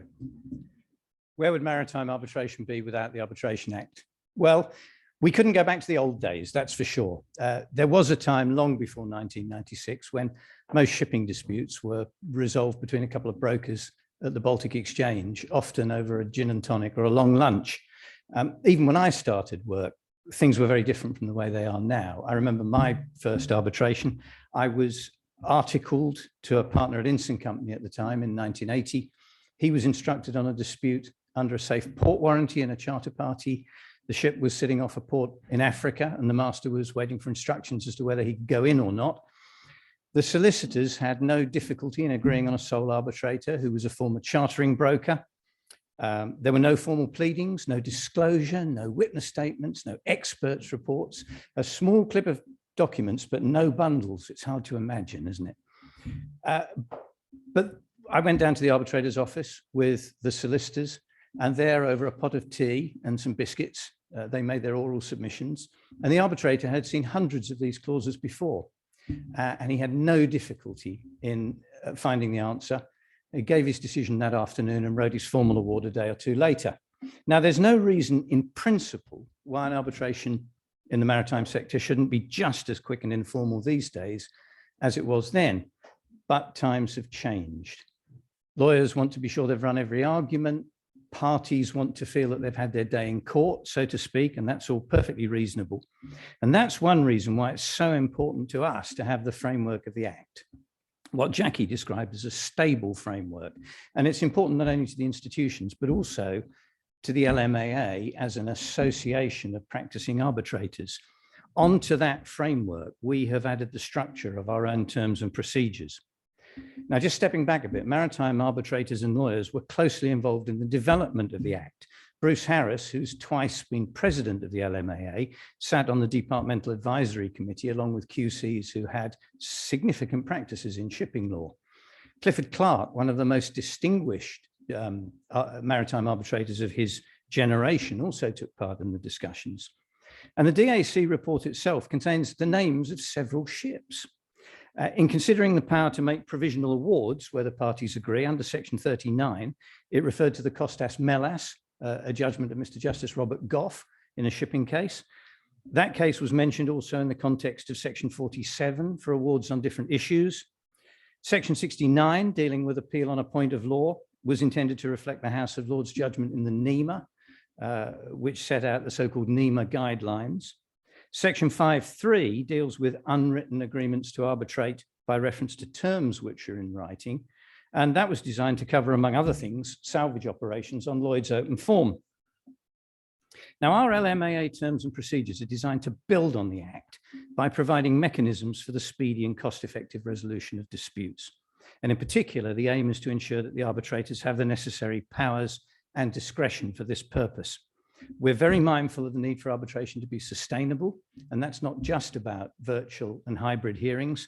There's a long-standing practice of deciding maritime disputes by reference to written submissions and documents alone, as permitted by the Act, to avoid the need for hearing. Indeed, the vast majority of shipping cases are resolved in that way, and nowadays the documents are usually in electronic format. But for all disputes, the terms and procedures deal with a number of things which are not covered in the Act. For example, they simplify the appointment of an arbitrator where one party is in default. They set out timetables for the proceedings and an expectation of how quickly an award will be issued. They contain practical guidelines for virtual and hybrid hearings, but they wouldn't work without the underpinning of the Act. It's the Act which, among other things, creates the framework and enables the court to support and aid the arbitration process, while at the same time allowing us to define our own terms and allowing the parties to have a large degree of autonomy. Now, all in all, that is an offering that suits people engaged in maritime business, which encompasses shipping, offshore energy, and international trade. It's what brings those parties from all over the world to resolve their disputes here. In 2020, the last full year for which we've got statistics at the moment, we estimate that there were over 1,700 new London arbitrations on LMAA terms and procedures and over 500 awards. That's far greater than for any other venue. And what that tells us is that the Act and the system are working well. And in particular, our users like the way the Act deals with appeals. Of course, people in our industries want to be confident that arbitrators are likely to get the law right, and they want some recourse if a tribunal gets it badly wrong. But at the same time, they value finality. When they embark on arbitration, they want to have their dispute resolved and get back to earning money. They don't want to be staring down a vista of appeals. We think the Act strikes a very good balance in that respect. Another attraction is the power of the tribunal to order security for costs in Section 38.3, and the sanction of dismissing a claim for failure to comply with a peremptory order for security for costs. We frequently use that power. In most LMAA arbitrations, one side or other has its costs or some of its costs funded by a third party. It might be a liability insurer, a defense club, which is a legal costs insurer, an associated company or a mortgagee bank. And quite reasonably, those third parties like to know where they stand on costs. And in that respect, the Act provides an excellent structure and international commercial parties like it. So The experience of maritime disputes helped to inform the content of the Act.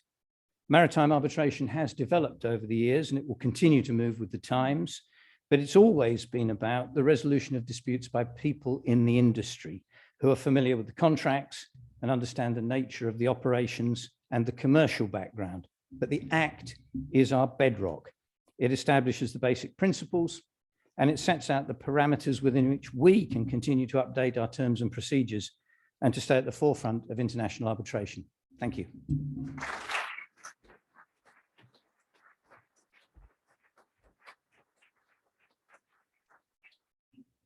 Thank you very much, David. Now to offer some reflections from the point of view of arbitration on insurance and reinsurance under the Act, Jonathan Wood, a partner at RPC and the chair of the Board of Trustees of the Chartered Institute of Arbitrators. Thank you, Duncan. And when Duncan told me I had just 5 minutes, I had to share a story which I've told to some of you before, which is where the chairman of the panel was a dry American and one of the panelists was a rather self-important professor of law. When it came to the role of the professor of law to speak, the chairman turned to him and said, Professor, just keep what you have to say to 6 minutes. How could I possibly share all my wisdom with you in just 6 minutes? The chairman said, speak slowly, Professor, speak slowly.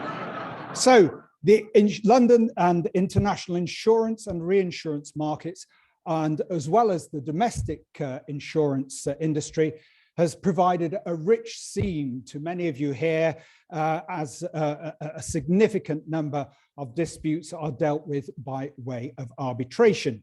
It is, after all, a frequent venue of choice for the resolution of insurance disputes.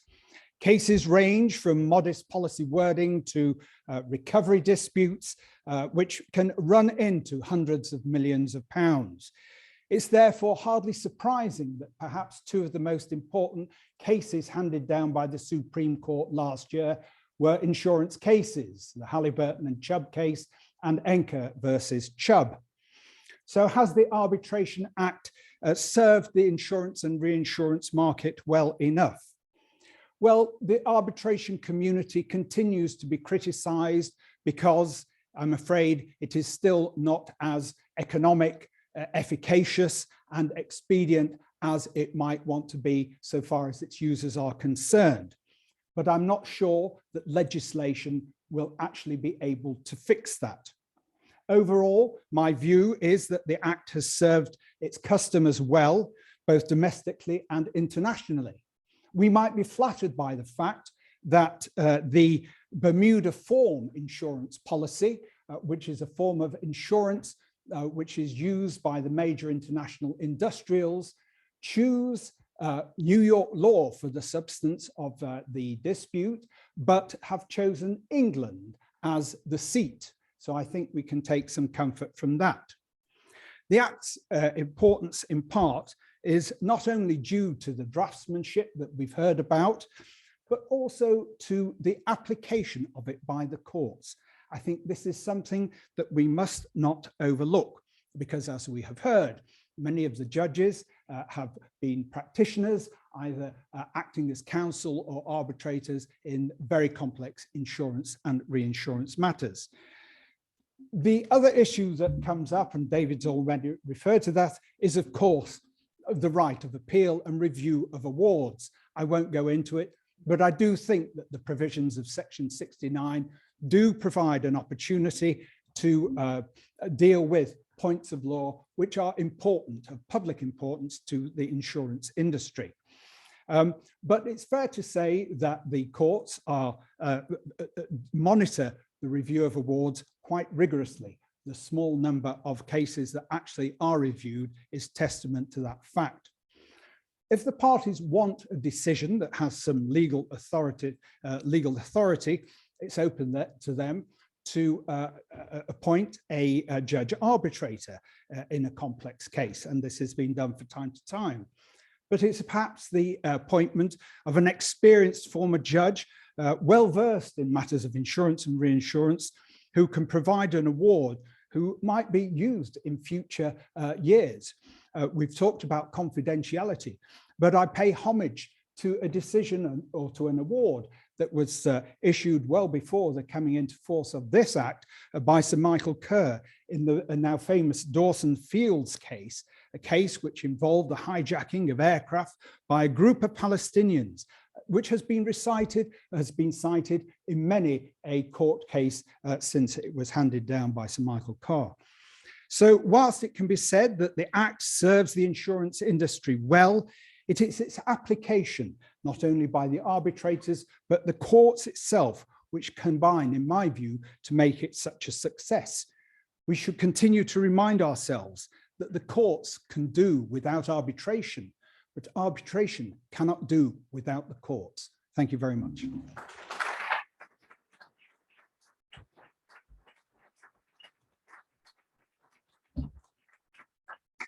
Thank you so much, Jonathan.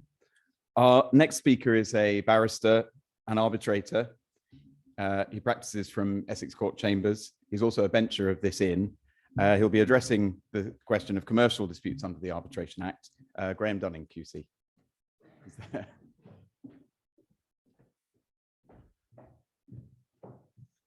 Thank you, Duncan. The Act is a new departure, a fresh and very hopeful attempt to lay down a clear, flexible, fair, efficient, modern, accessible, and intelligible set of rules to govern the conduct of arbitration in this country. But those who conceived and framed the 1996 Act have, in the manner of all wise revolutionaries, we have some of them here, we had more earlier, sought to retain what was best in our existing law of arbitration, while making changes to bring the practice of arbitration closer to the older and simpler ideals by which it was once animated.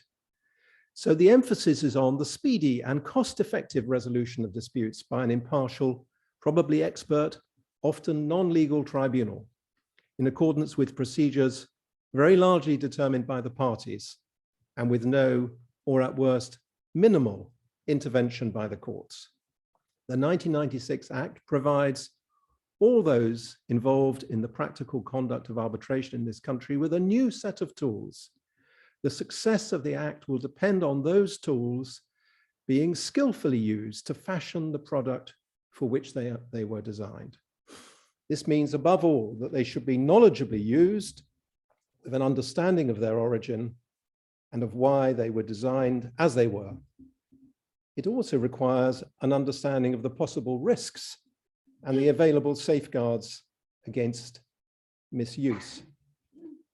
Those were the words of Lord Bingham, writing his foreword to the first book on the Arbitration Act 1996 in mid-1996. And as in most things to do with the law, Lord Bingham was right. Why is that? Very briefly, what was retained from the existing law? The Act retained the obligation imposed by our only international treaty obligation in relation to arbitration under the New York Convention, which was enacted in the 1975 Act to stay court proceedings in favor of arbitration where there is an applicable arbitration agreement in the international case. Those of you who are old enough will know that prior to the 1996 Act, domestic arbitrations were not subject to a mandatory stay, but a discretionary one. Somewhat strangely, it was not the Act which made the change. The distinction between domestic and international arbitration was actually preserved in sections 85 to 87 of the Act. But these sections were later abolished by a statutory instrument under section 88 of the Act, much to the surprise of the construction industry and those who arbitrate in that field. And I can see John off smiling at that. Another area of retention, restrictions on appeals on a point of law were retained from the existing law. The requirements of section 69 of the 96 Act are largely a statutory reenactment of the NEMA and Antaeus guidelines, which govern the application of the 1979 Act on permission to appeal. But those guidelines were then given full statutory force. Other areas had been changing. There'd been a slow dissolution of the once rigid restrictions on the powers of arbitrators.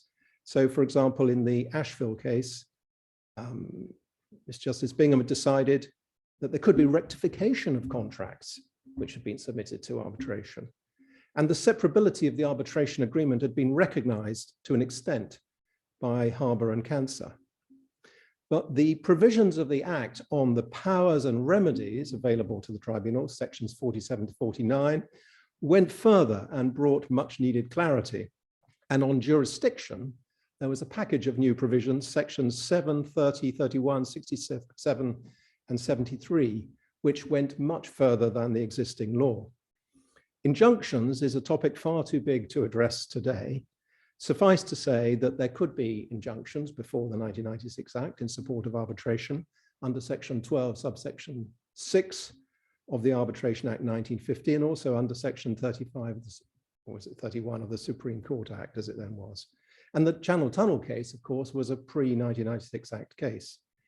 But section 44 of the Act sought to place restrictions on the availability of court interference by way of injunctions.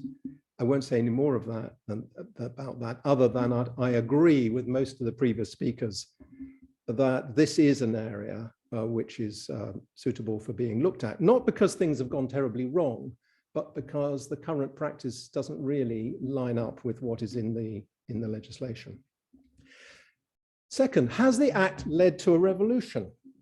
I would say that it certainly has, but not entirely in the way that Lord Bingham envisaged, which was, according to what he wrote in the foreword, largely procedural. The Act put a large number of areas of law, of arbitration law, on a clear statutory footing, whereas there was previously either doubt or a perceived impediment to arbitration. Amongst the most important provisions, in my view, were section 1, the general principles of fairness and impartiality, party autonomy, and minimal court interference. Section 4, the mandatory, non-mandatory distinction, something you won't find in the Act, but the abolition of court interference in many ways, which existed under the 1950 Act, such as granting security for costs, disclosure you could get from the court, unrestricted power of omission, or all powers that the court had under the 1950 Act. Section 7, separability, and then the suite of jurisdiction provisions, which I've already listed. Section 59 and following, the simplified cost rules, which have led to cost issues not being sent off to, usually to an officer of the court. And section 68, serious irregularity. Section 34 was important because it brought clarity to the proposition that arbitration in London doesn't need to be and isn't just a private replica of the court system. Before the 1996 Act, in my experience, it was commonplace for procedural matters to be argued by reference to provisions in the notes in the White Book. That wouldn't happen anymore. The Act had this important principle of party autonomy and this important distinction between mandatory and non-mandatory provisions. And the non-mandatory rules can be displaced if and to the extent that the parties have agreed. And that space has allowed the institutions, the LCIA, LMAA, and so forth, to create a comprehensive set of procedural rules for arbitrations within their sphere. One could argue that those rules are now becoming too elaborate, but that's a debate for another day. A striking change to which the Act has contributed has been in relation to the parties' choices before getting into a dispute. First, there's the increased willingness to submit a much wider range of disputes to arbitration. I would argue that perhaps one of the most significant cases in that regard was the Fulham Football Club case, which has opened the door to company law disputes and shareholder disputes in relation to offshore companies as well as onshore companies being arbitrated. And in my experience, there's been a huge and completely unexpected expansion of commercial arbitration in that area. But secondly, of course, as many speakers have mentioned, the Act led to the increased attractiveness and hence choice of London for international arbitration of all types of commercial disputes, not only because of the process of support from the Act and the minimal interference by the courts, but also because of all the other features that are available in London for arbitration, none of which, and of course we now have London, as was mentioned, having a preeminent role, none of which there's any sign of will be affected by Brexit, certainly in my experience. To come back to Lord Bingham, have the tools provided by the Act been used to make arbitration a speedy and cost-effective means to resolving disputes? Well, the tools have certainly been used. There's been a huge change in the practice of arbitration in the last 25 years. But one cannot say that the tools have made arbitration speedier and cheaper.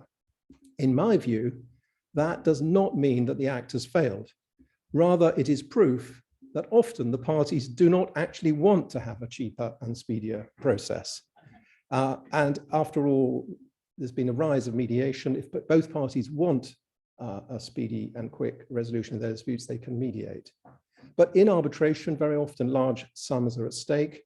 And in my experience, what the parties want above all is procedural fairness, and to a lesser extent, the ability to plan their diaries with certainty as to how the arbitration will progress.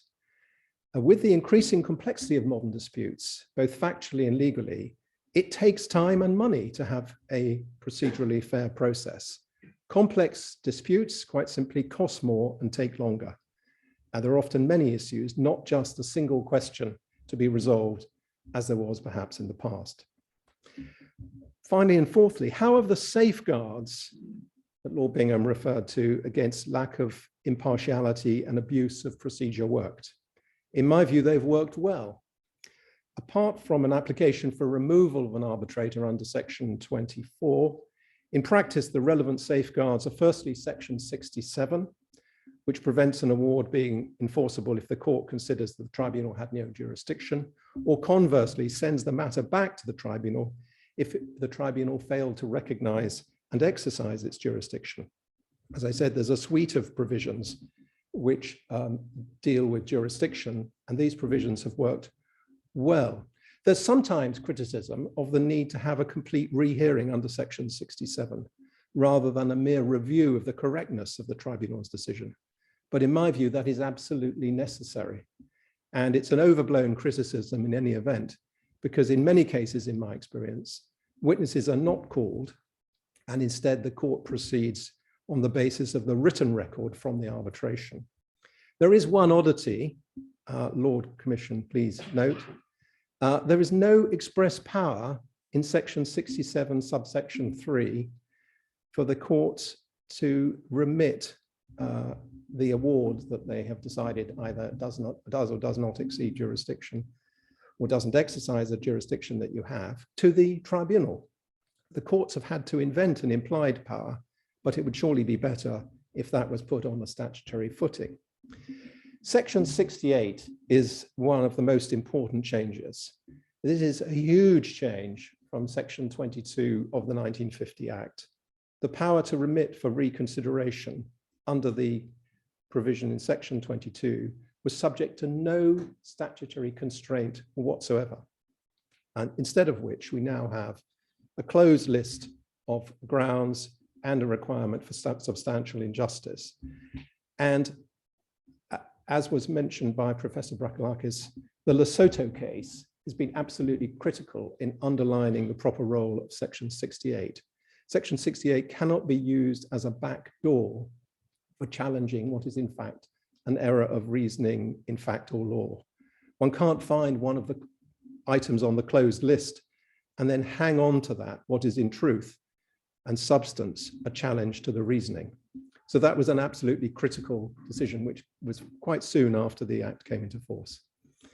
Thirdly, Section 69, this has functioned much as the 79 Act did, and it's worked well. But in most commercial arbitrations, it's a dead letter because of the exclusion contained in the institutional rules. I agree with what Mr. Seward said. In shipping or insurance cases, where the parties can be presumed to want to preserve the possibility of an appeal, there is no need, and in my view, no clamour to make a change in those sectors. We all have a great deal to thank Lord Savile, the wise revolutionary, for his work in this area. And if the legislative window in 1996 that he referred to had been missed, one wonders what the counterfactual world would have been. Thank you.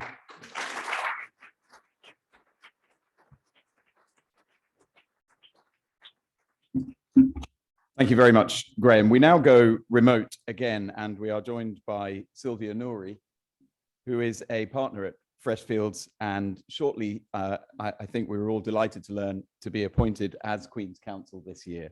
She's going to speak on diversity and the Arbitration Act 1996. Thank you, Duncan. Can you hear me? Can I be heard? Yes. Thank you. So in my 5 minutes, I'm afraid I'll only be able to touch upon one aspect of this multifaceted topic, and that is gender, as many of you know is close to my heart. More than 100 years ago, following the Sex Disqualification Removal Act, we got our first female solicitor and our first female barrister in England and Wales. Female infiltration into the more senior ranks of the legal profession, however, took a little bit longer. It's not known when the first ever female arbitrator was appointed. Our first female QC, or KC, as it was known at the time, was appointed in 1949. Our first female High Court judge was appointed in 1965, and our first female partner was elected to a city law firm in 1971. Fast forward to the year that the Arbitration Act was enacted in 1996. How were women faring in the upper echelons of the profession by then? Well, not too well is the answer. By 1996, only 7% of QCs were female. We don't have reliable statistics in most other areas for that year, but what evidence we do have suggests that the number of female arbitrators was only 2% of women on arbitral tribunals. So to the more critical question, what progress have we made in the last 25 years since the Arbitration Act? Today, the percentage of female QCs has increased to 18%, and the number of female partners in city law firms is around 23%. As for arbitrators, by the time we launched the Equal Representation in Arbitration Act, pledge, my apologies, in 2015, we were able to gather reliable data showing that around 12% of arbitrators were women. The latest data shows us that in 2020, women made up nearly 24% of arbitrators. That is double the number in 6 years. And I'm sorry I can't put up slides to show this. I was hoping to show wonderful trajectories on graphs, but the raw data is from 12% to 24% in 6 years. Now, while this is undoubtedly a great achievement, we're still lagging significantly behind the judiciary. The number of female judges in England and Wales is now 34%. Of course, the 24% figure I just gave you for arbitrators is a global one, not an English one. And what of arbitrators appointed in cases under the Arbitration Act, I hear you ask?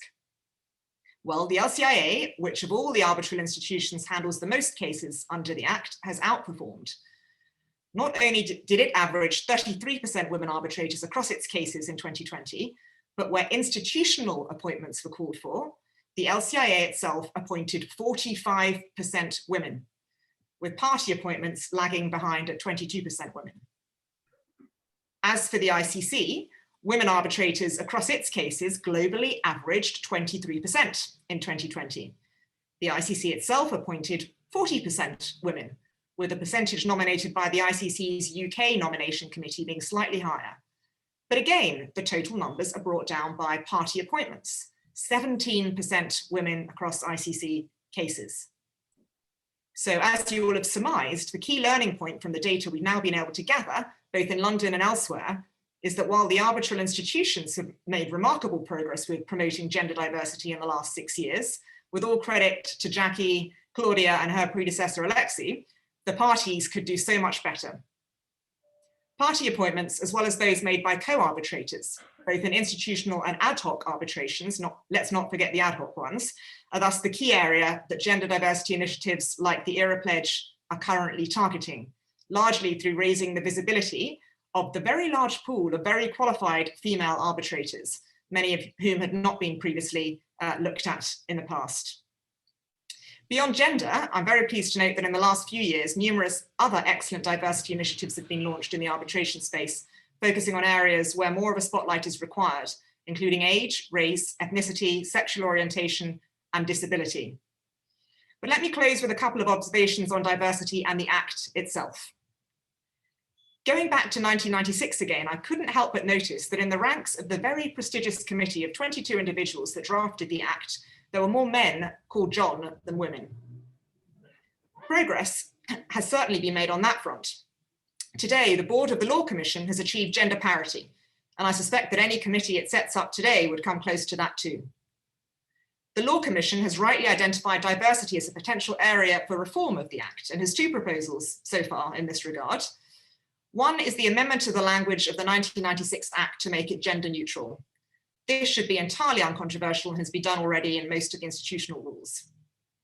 The other is a provision prohibiting parties from discriminating in the appointment of arbitrators on the basis of a protected characteristic, unless it is an occupational requirement such as nationality or religion might be.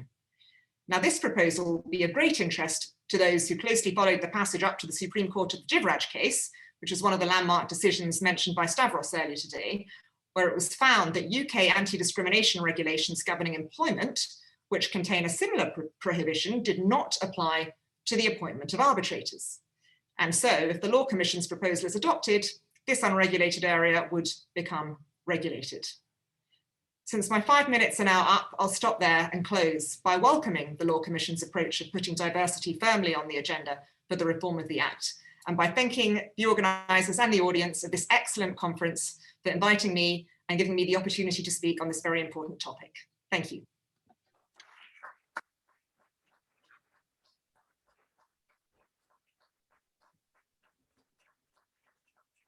Well, thank you so much, Sylvia, for introducing, as you say, such an important topic to our consideration of the Act. We are now, and flowing beautifully from the end of Sylvia's talk, going to hear from Professor Sarah Green, who is the Commissioner for Commercial and Common Law at the Law Commission of England and Wales. Sarah, thank you. Thank you, Duncan, and thank you very much for the invitation to come and speak at this event. I think most of the points that I was going to mention to you this afternoon have already been touched on by other speakers, which is great, actually, because that means we're obviously thinking along the same lines. So that's a reason to be pleased about where we are so far. So I think my time, I'm also aware we're behind schedule, so I'm not going to go beyond my allocated time, and I may well come in a bit under. What I think I am best placed to do is really to explain to you all exactly where we are with the Law Commission project, what we aim to do, timelines, and what we want from you, really. So for those of you who aren't absolutely familiar with the way that the Law Commission works, the really important point to make is that we work on the basis of consultation at every single stage. So that's why events like this are just fantastic for us. We've sat here today and learned a huge amount so far, and I'm sure the debate that follows this will give us even more food for thought. But it's really, really important to note that when we make even provisional proposals, those are made on the basis of consultation. And the group of people here today and here online are the ideal people for us to speak to. We aim to engage with stakeholders across the board, users of this law, their legal advisors. I can't emphasize enough how important it is to us to hear from you what you think we should do. So sure, we've got some provisional ideas. We've already spoken to quite a few people in the last few weeks. We started this project officially in January, having heard for a good while before that that we needed perhaps to look at this Act, but we are definitely still in listening mode. By the end of this year, we want to produce a consultation paper. As I've already said, even what we put in that consultation paper, even what we ask about, we get our ideas from the people who know about this law, about how it works and what needs to be done. So basically, any ideas that you have, please do let us know. There'll be a formal consultation once that consultation paper is produced at the end of this year. We will analyse those responses and then reflect on those when we come up with final recommendations. And our recommendations are then made to government in that very independent, consultative way. Then it's up to government whether or not they are adopted. I've also mentioned several times today already, other speakers have talked about the importance of time and time limits. We have about 18 months to do this review as the Law Commission. So obviously that's not a huge amount of time, but there is another important point to make. So I feel slightly at this stage of proceedings like an unwelcome guest at a birthday party, in that we're all here understandably to celebrate the undoubted brilliance of the Arbitration Act 1996. And I just want to make it very clear that we are aware that that is the case. There is no question when this was suggested to us that we need to overhaul this act, that it has been in any way a failure. That's far from our minds. What we do at the Law Commission is aim to ensure that the law remains modern, fair and cost effective. And as again, we've heard from other speakers earlier today, it's just a question of making sure that it is still as good as it can be, given the way that various things have moved on in the last 25 years. So we are certainly just in the business of ensuring that any tweaks or any small modifications are made, if they need to be, to keep it best in class. And actually, if once we've done our consultation, once we've listened to you, once we've done the analysis, if it turns out that actually none of those changes is going to make it any better than the status quo, then we don't consider that a failure as a Law Commission project. We ask the questions, we do the analysis, and if it's better left alone, if it ain't broke, don't fix it, we completely agree, then that's exactly what we intend to do. So we've had quite a long list, I think it's fair to say, of suggested things to look at from stakeholders that we've spoken to so far. Most of the main ones, as I said, has already been mentioned today, around section 44, section 67, 68, 69, discrimination, as we just heard from Sylvia. But I think it's worth repeating that if there is anything else that hasn't been brought up today, that anybody here thinks that we should be looking at, then please, by all means, do tell us. Or if any of those things you think should be left alone, we want to hear about that as well. So I think that's probably all I really need to say. We have, there are various ways that you can get in touch with us. They're all pretty clear, I think, from our website. As I said, we have a consultation paper at the end of this year, but please don't wait for that. We would like to hear views on what goes in that consultation paper. So basically, any time from now would be very welcome. Okay, so I think. Okay.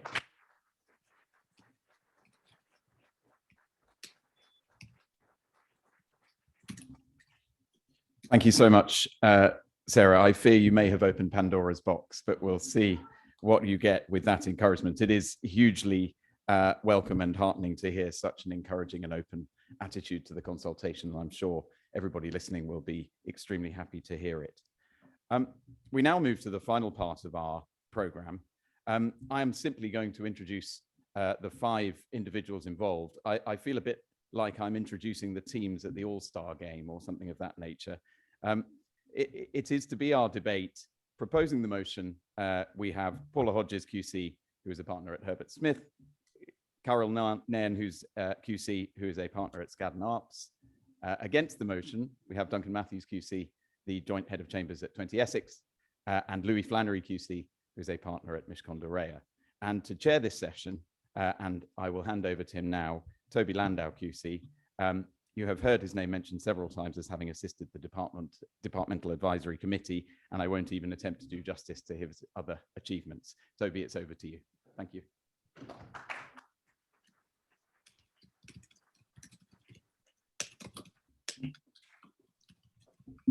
Good afternoon, good evening, everyone. Thank you for staying this long to await the most important part of the proceedings, which is the debate on the proposition, this House believes the Arbitration Act remains best in class. Now, I have been chosen, I think, to moderate this because of the need for guaranteed absolute neutrality.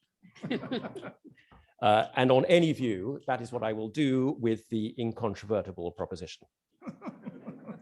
Firstly, the format and the rules. The proposition, first speaker, will start for 7 minutes, followed by the opposition, very brave opposition, which will be for 7 minutes also. That will be then replicated with the second speaker for each side. There will then be a very neutral summing up. There will then be a period of 10 minutes for questions to be put by the audience. I'm hoping that you will all still be awake and alive and energized at that point. And then we will have a final statement for the proposition, final statement for the opposition, and then we will have an audience vote. I'm afraid just those who are here in person, because I have no idea how we would do it otherwise. And then there will be a highly scientific counting done by me. The only other rule that has been agreed is that there will be no physical contact between the teams. By way of brief introduction, the question as to the best in class really looks at all the competitor legislation around the world. And when the Act was drafted, that was what was indeed done. The competitor, of course, was the model law, and we mustn't forget how controversial it was when in paragraph 108 of the Mustill 1989 report, Lord Mustill decided that England and Wales would not have the model law. That was met with a lot of opposition, and it set the stakes for the drafting team to do something which would actually be a good response to the model law and therefore be best in class.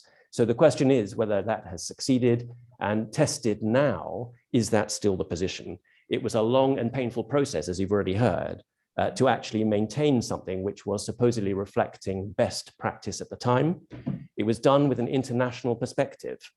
A lot of it was drafted in the evening after Lord Justice Savile, as he then was, had finished in the Court of Appeal at his insistence at his favorite Indian tandoori restaurant on Great Queen Street called the Gate of India, which served a curiously fluorescent chicken tikka masala, also his favorite. Thankfully, the place has now been closed down by health and safety. But if any of you ever look at the travaux préparatoires of the Act, you will notice some curious splodges, which can only be explained by reference to that. Those parts which were not drafted there were drafted actually in a windowless basement of what was then the Department of Trade and Industry, by yours truly, next to a sign on the wall that said, "Danger, asbestos." But fueled with the asbestos and the chicken tikka masala, the idea was to present something which actually was then thought to be best in class. So the question now is the Arbitration Act still best in class? And as I turn on my timer, I'm going to ask for the first speaker for the proposition to begin. Paula. Thank you, Toby. London has consistently topped the polls as one of, if not the most popular arbitration centre globally. Now, there are very many reasons for that. One is obviously the supremacy of English law in cross-border commercial circles. We have the LCIA. I am not at all biased when I say it is an absolute world leader in arbitration institutions. We've got the IDRC with Damien appearing virtually all of a sudden in whatever room you're sitting in. And of course, you can get your coffee by the touch of an iPad.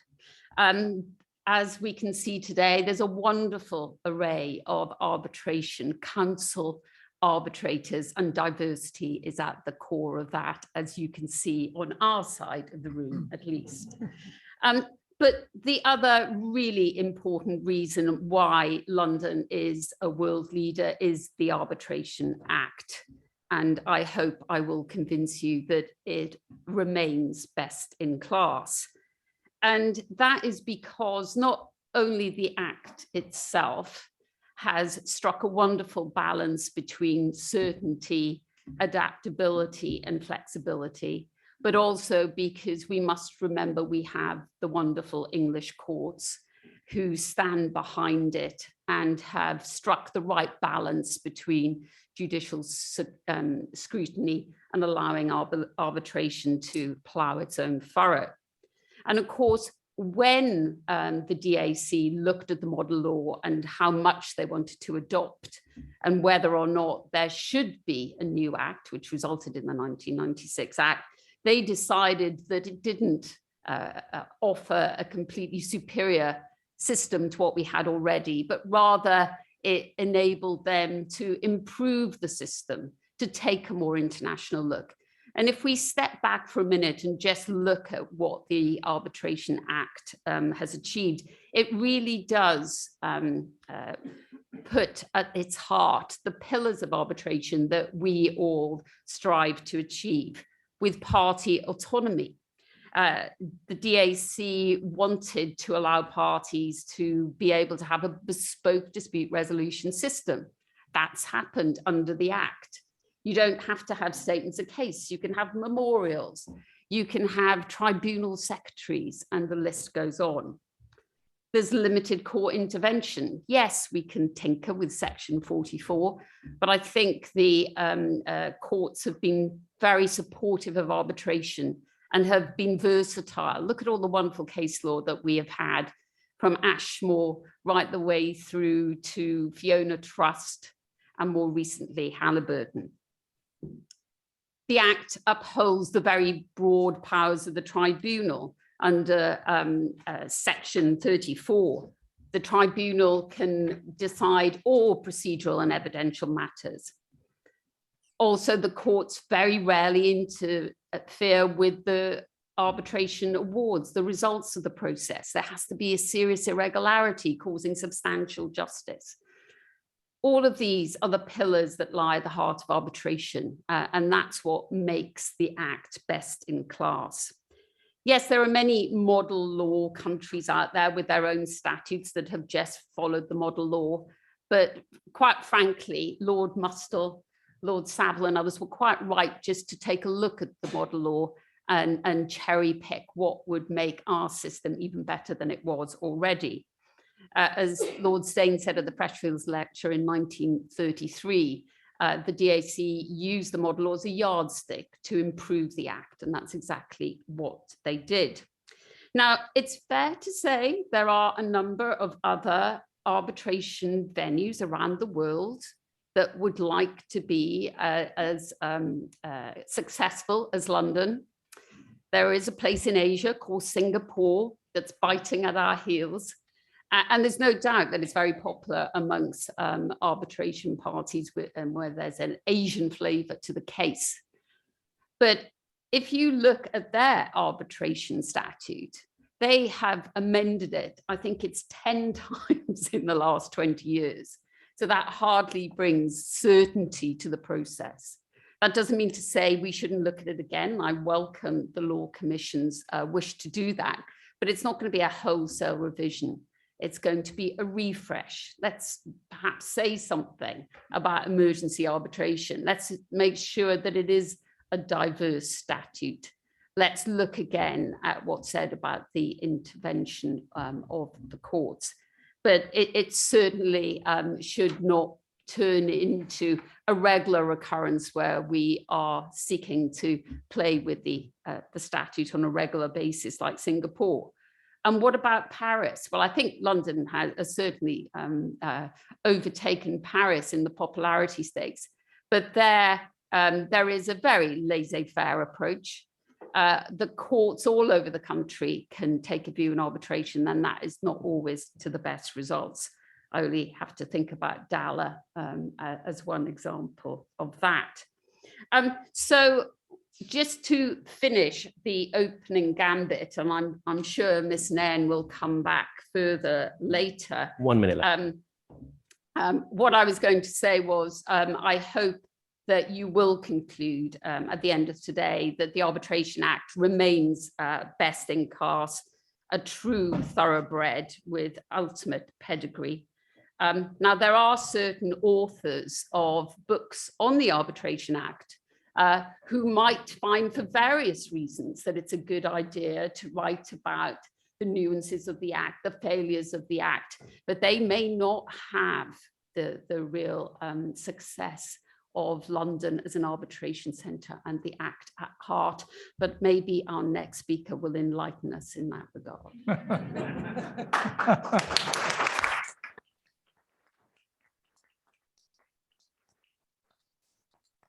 Thank you very much for that very powerful start.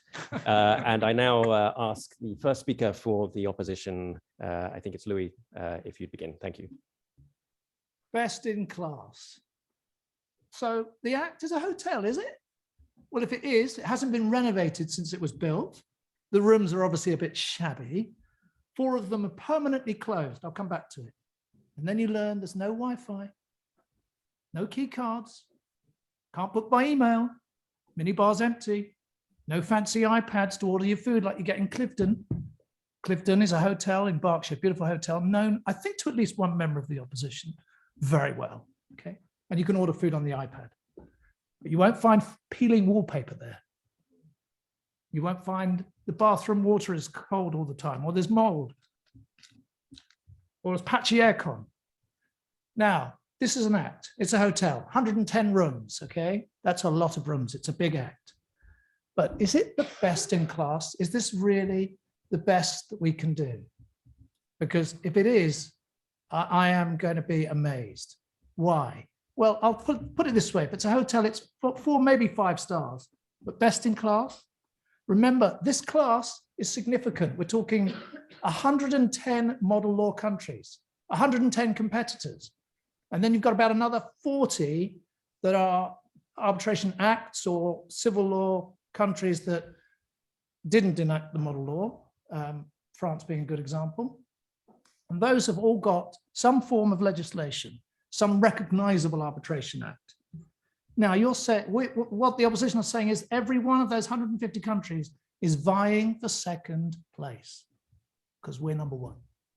Now, that, in our submission, it's a brave position to take. And to all the foreign lawyers among you and listening, it smacks of a little conceit, a little arrogance. Why? Well, let's just say the good things. The Act is a very well thought through piece of legislation. Clearly, the asbestos had a beneficial effect.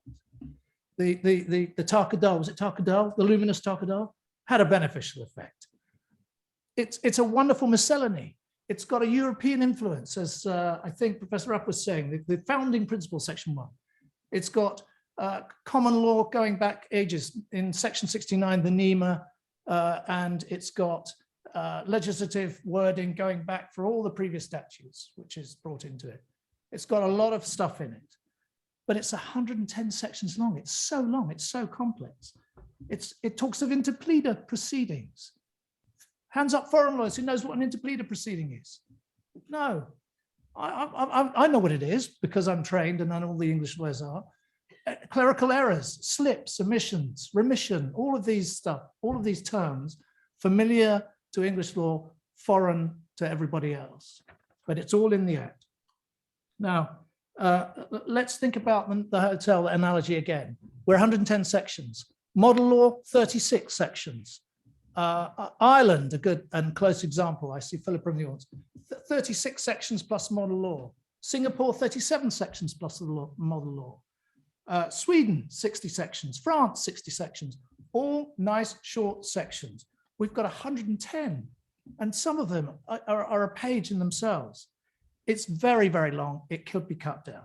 Now, not only is it long, it's complex, but we will, in this side of the table, tell you that you cannot come to the conclusion that it is better than all of the rest. It borrows language from 1889. Let's be honest. Come on, we can move on a bit. Let's get it into the 21st century, at least. 1889 language. Think of the 3-month period for remission that is in section 68. Does anybody know that that came from the 1889 Act? Queen Victoria on the throne? Or the accidental slip language in section 57, again, dating from 1889. We've got to get a little bit more modern. Anyway, let's get to the nitty gritty. What's the first thing about the Act? We heard Sylvia talking about this, right? How many times is the word him or his mentioned in the Act? 51. I'll ask the opposition rhetorically, how many times is the word her or hers mentioned in the Act? 7. Each time with a capital H and each time followed by the word majesty. In section 106. Right? Where is that best in class? Are you saying that this Act, sticking out like a sexist sore thumb, is still best in class? No. Come on, let's amend it. Let's have that provision in. Let's have Baroness Cox's wonderful idea to get rid of Jivraj and Hashwani by making it unlawful to discriminate against women in the appointment of arbitration. How can you be against that? How can they be against that? How can they say it's still best in class despite those faults? 2 other major problems I have with the Act. Some serious stuff will come from my left, but I'm going to talk about, how much have I got? 2 minutes. Good. 1 minute 40. 1 minute 40 is enough. We heard about Lord Thomas's lament in the Bailey lecture. Dame Sarah talked about that. Nobody knew that those provisions which Graham talked about as having been locked up, those 4 rooms I talked about permanently locked, sections 85 to 88. One of them provided for a complete discretionary stay in domestic cases. In other words, stay is not mandatory as it is in section 9. Another one of them provided that if you had an agreement outlawing an appeal on section 69 appeals, that was also outlawed by section 86. Neither of them brought into force. Locked away, locked and the key thrown away, they're gone. Do they have that in Singapore? Yes. Do they have it in Canada? Yes. Do they have it in New Zealand? Yes. Do they have it in Australia? Yes. But we're still best in class, even though we had the provisions and didn't bring them into force. They were repealed immediately. Last point, the section 4 and the mandatory provisions. Professor Abdul Wahab talked about them. One of the mandatory provisions is this. It's section 26.1. It's in Schedule 1 of the Act. The authority of an arbitrator is personal and ceases on his death. Okay, so that's mandatory. So you can't contract out of it. Well, what mischief were they contemplating? Because we've all had that arbitrator who's lying back completely. Is he asleep or is he dead? We don't know. But we're at the 3rd week of a 3-weeker. We've been 2 years. We can't have this. We can't rerun this for 2 years. Time's up, I'm afraid. I've got it. Somebody get a Ouija board, get some candles. We can extend his authority after he's dead, and we can deal with this. We can deal with this until some bright Toby Landau figure goes, no, we've outlawed against that mischief. It's in Schedule 1. Thank you very much for what was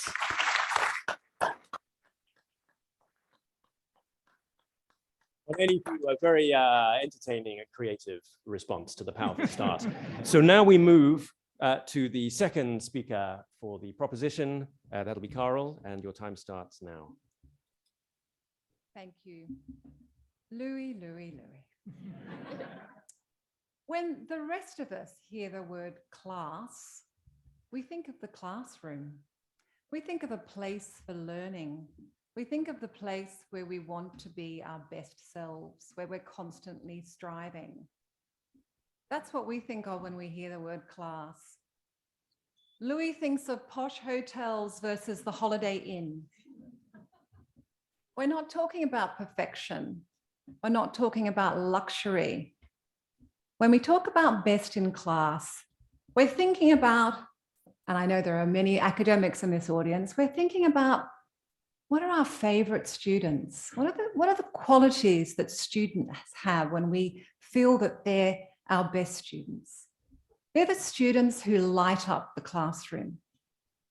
They're the students who've worked hard to get to the top, that have faced challenges, often have struggled to get to college in the first place, have overcome many obstacles.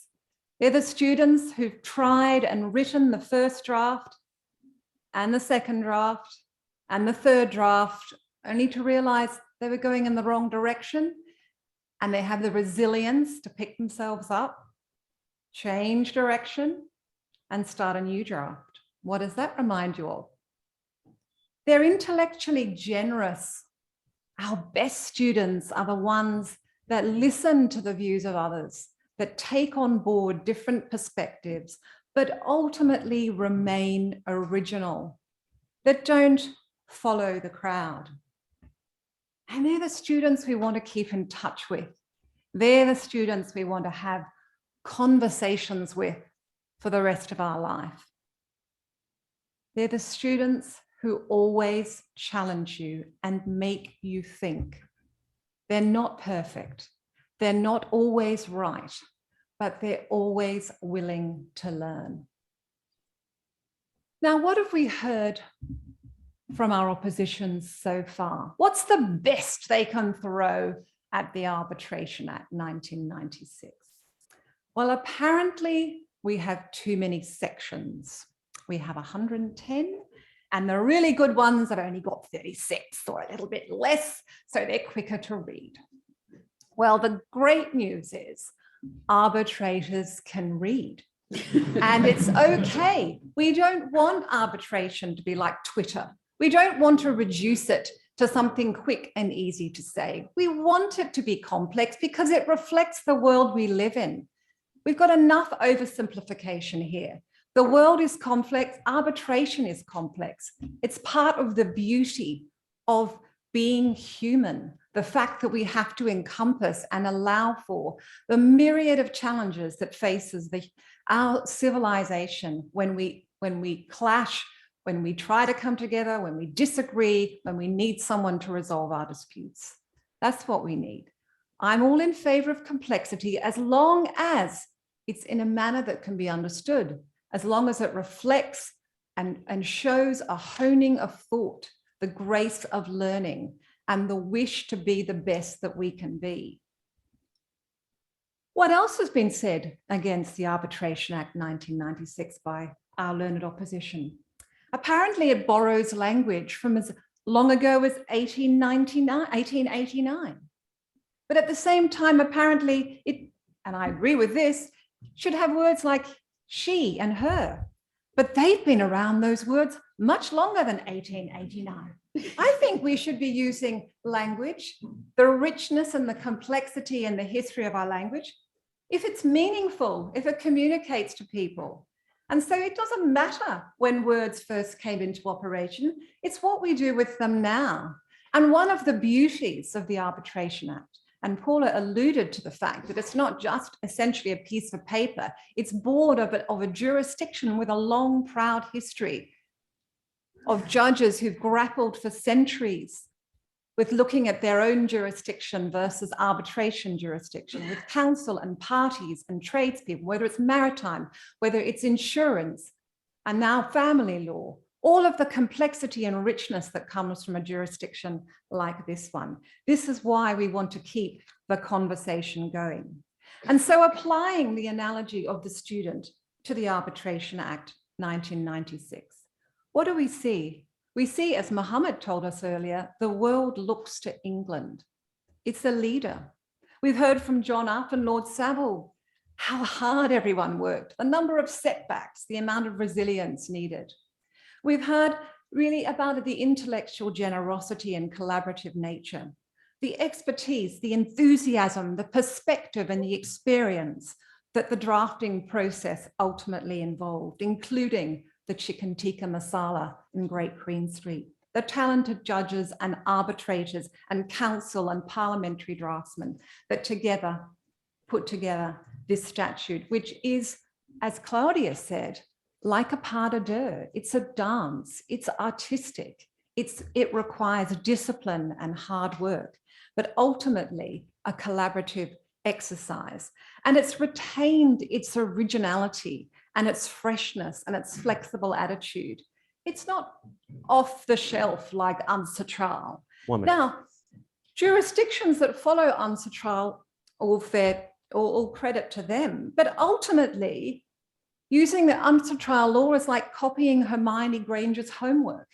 They're not the kids who are best in class. They come up with a great product, but the ones we love, the students we love, are the hard-fought original thinkers, the ones that think for themselves. And finally, generosity. And this is something which in many ways all of our speakers have reflected on, the flexibility, the fact that, as Graham Dunning mentioned and Claudia also mentioned, space is allowed within the Act for institutions, arbitrators and parties to create their own rules, to find their own voice.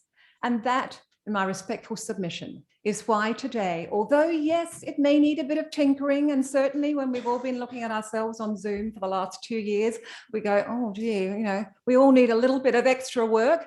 And that's true. Time's up. Anyone who over the 25 years, we all feel that. Arbitration Act, no exception. And that is why, ladies and gentlemen, members of the House and learned members of the opposition, best in class. Arbitration Act 1996. Happy anniversary. Thank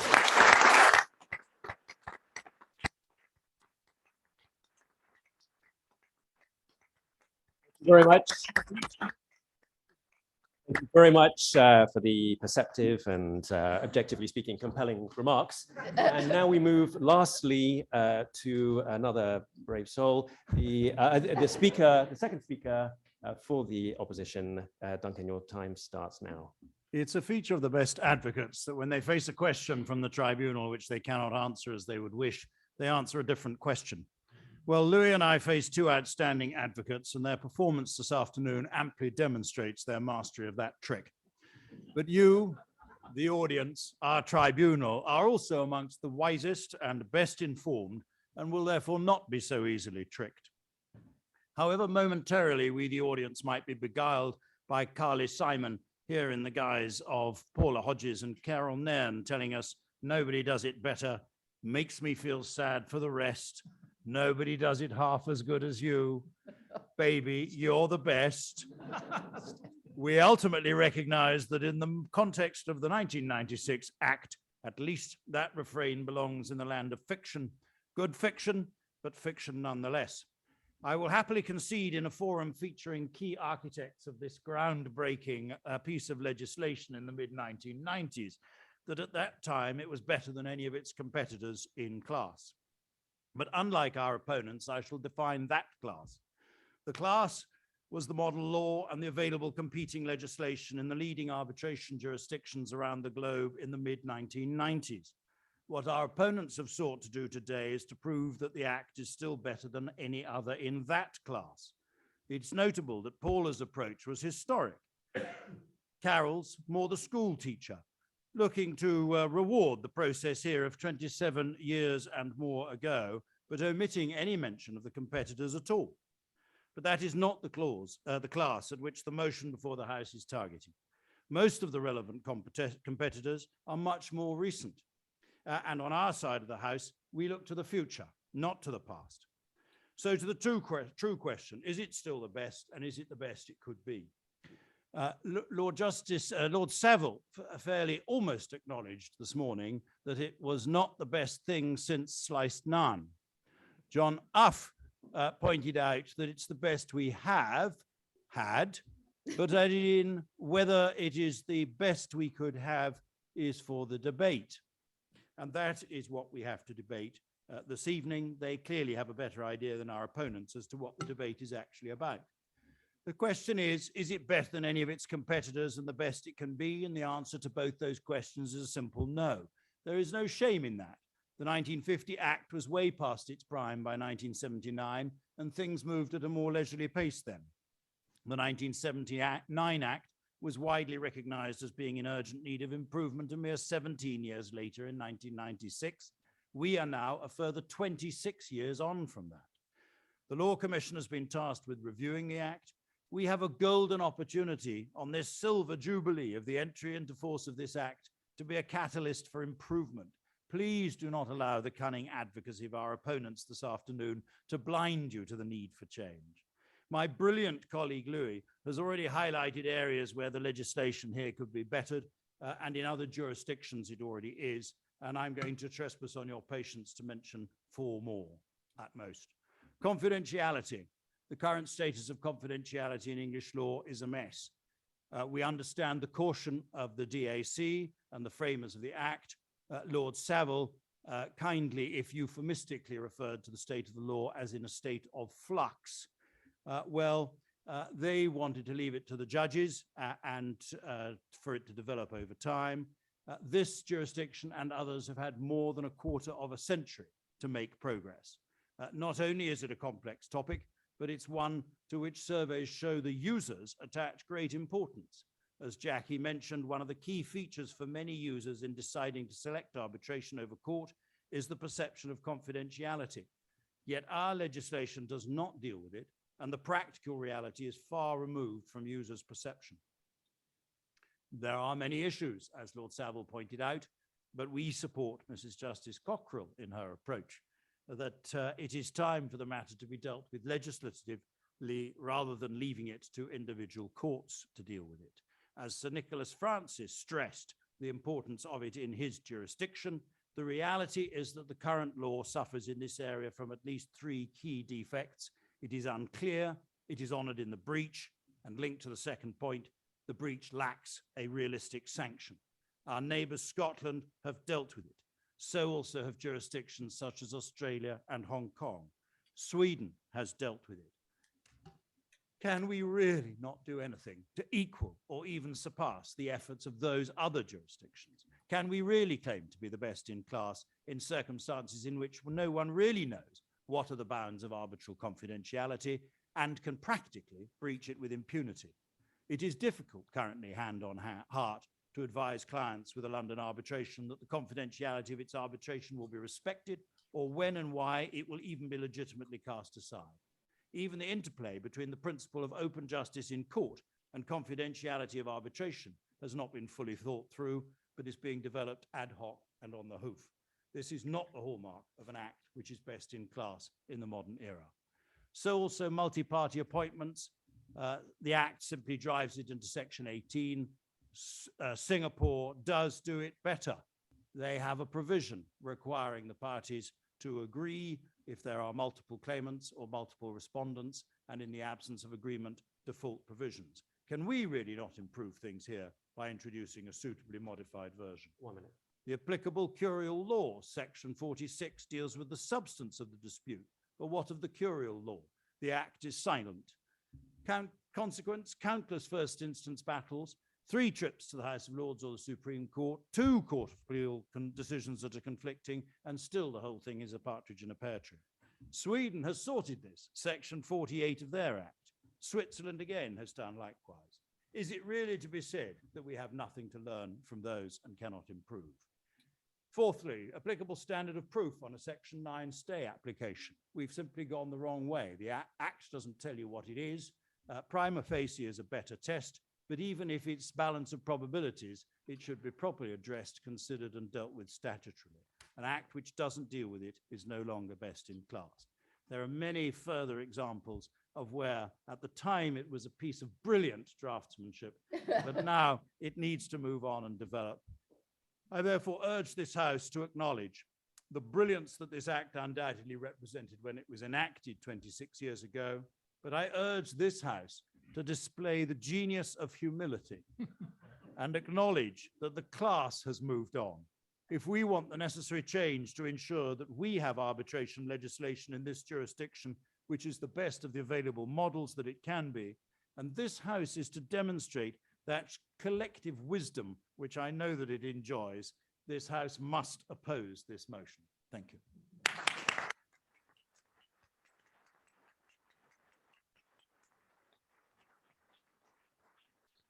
Thank you very much. It's very entertaining. So the procedure now is for a short summing up, which you don't need. But I'll do so just a few comments to remind you of where the balance obviously is. You've heard from one side about indeed balance in the Act, flexibility, the fact that the Act preserves party autonomy and it allows for the process to be bespoke. And that is, after all, what one wants from arbitration. And the comparison was drawn with Singapore, which has apparently been biting at our heels, but has gone through about 10 amendments to their Act. Of course, the issue there is whether that's a good thing or a bad thing. Some people say that's actually a good thing because it shows legislative agility to respond, whereas we haven't responded here. But that would be ridiculous, obviously, as a comment. And I only pose it in order for you to recognize how one can move on rather swiftly. One's heard from the other side, rather like in the situation of Mozart and too many notes. The Act has too many sections. It's too long. We can't read that much. There are provisions we may miss. We may be too tired to get to sections beyond about 80. The language is old and majesty is not referred to enough. And we have heard on the other side that we don't need perfection. We have really a contrast you're being presented between the grace of learning and cold water in the bath. Which may speak for itself if one were to be not neutral. And we've heard of trickery. So you've had the trickery of the question actually being changed, because what we have to ask now is the current class, not the class at the time. And that was done with its own little bit of trickery, perhaps by mesmerizing you with the most extraordinary rendition of Carly Simon's Baby, You're the Best. Which for me had some emotional impact. There were 4 points raised specifically. Confidentiality. Confidentiality is a subject which was struggled with at the time. Just to complete the picture on this, the DAC actually thought it might do something with confidentiality and then felt it couldn't. When the bill went through the House of Lords, Lord Roskill stood up and he said, "This is ridiculous. We must be able to legislate on confidentiality. Other countries have done so." Rather like an argument you have heard. Lord Savile, who's Lord Justice Savile then, said to Lord Roskill, "That's fine. Would you go away, please, and draft it?" Lord Roskill, at the next debate, stood up and said he didn't think confidentiality should be included in the bill. And you can check Hansard, because that's exactly what happened. Sure. You've heard about multi-party arbitration and Section 18 being a catch-all for the Dutco kind of problem, which has been dealt with in more detail by other legislatures. You've heard about the problems of applicable law and issues of the standard of proof in Section 9. So with that totally objective summary, the question now is, do you have any questions? And I'm inviting any question to either side. We have just some minutes, not that long. So anybody, please raise your hand. And yes, hopefully there's a microphone coming your way. Is that closer?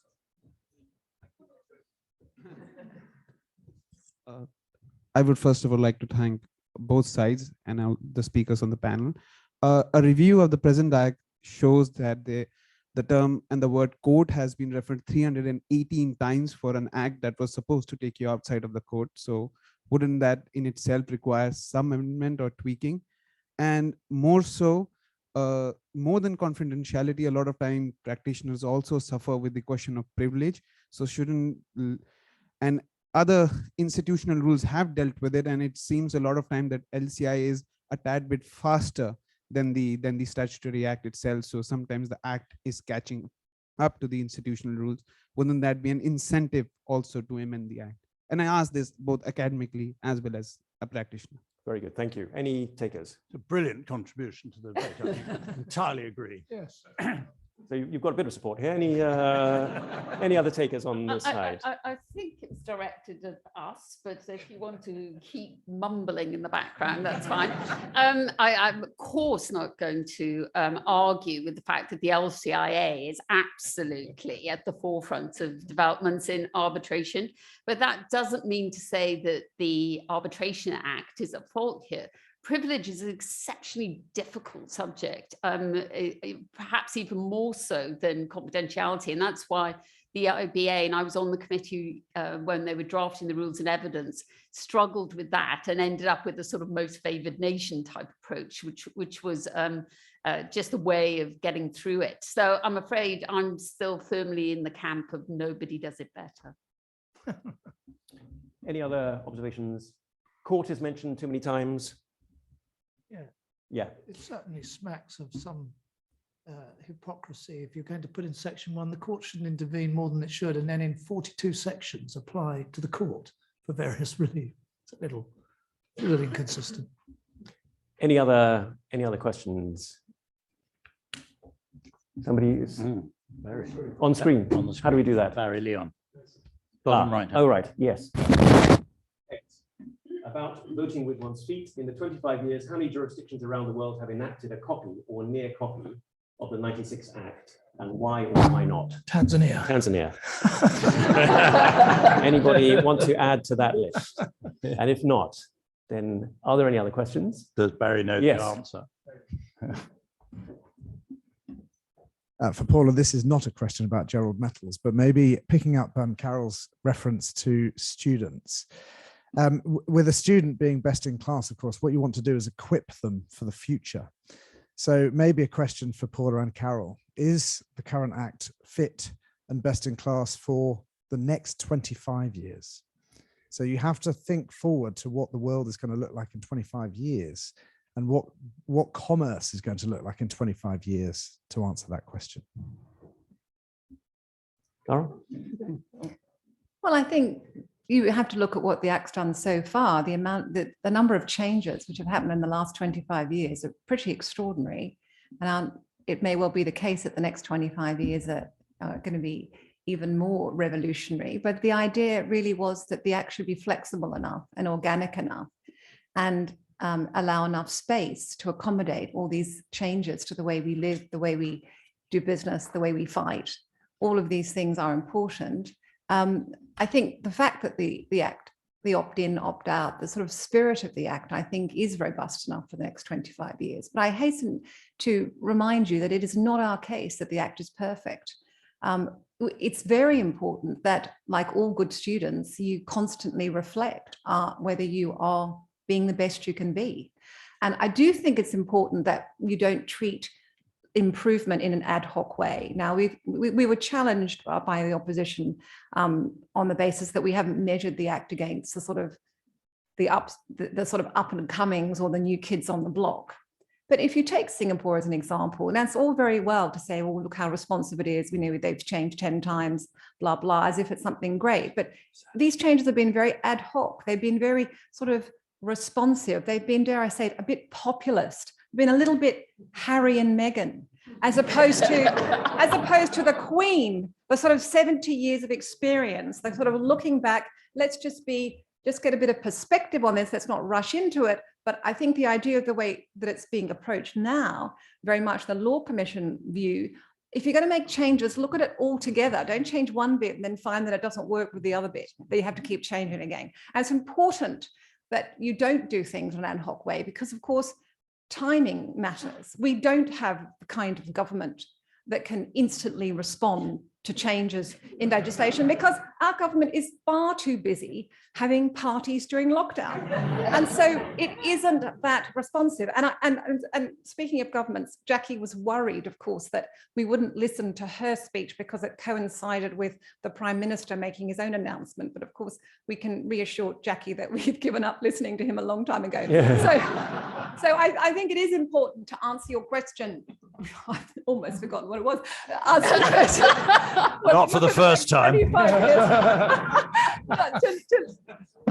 The next 25 years, I think it is important that we look at the robustness and the flexibility, and we say to ourselves, we've got to keep an open mind about change. We've got to accommodate, because we don't know what the next 25 years are going to look like. But just as the last 25 years has shown us that if you have really good, high quality judges, good arbitrators, responsive institutions, and experienced parties, then you find that if the Act gives you enough space to work and use your own freedom in a responsible, a careful way, that you end up being able to handle your disputes well. And I feel very confident that Arbitration Act 96 will, in whatever form it becomes as a result of either this or later reviews by the Law Commission, will be something that remains as it is now at the top of the charts.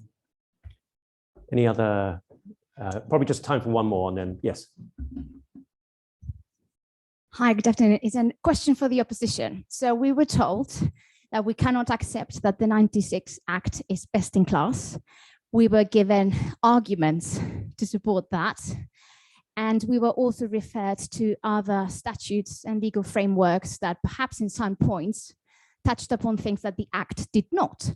However, we were told that based on that, the Arbitration Act was not best in class.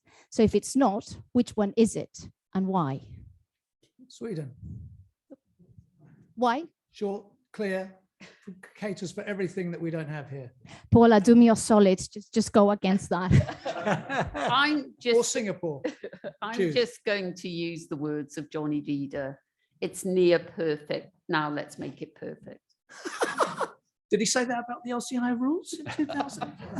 I think with that, we'll draw a line and I'll call on each side for their final comments. You have up to 4 minutes. Don't feel you need to use it.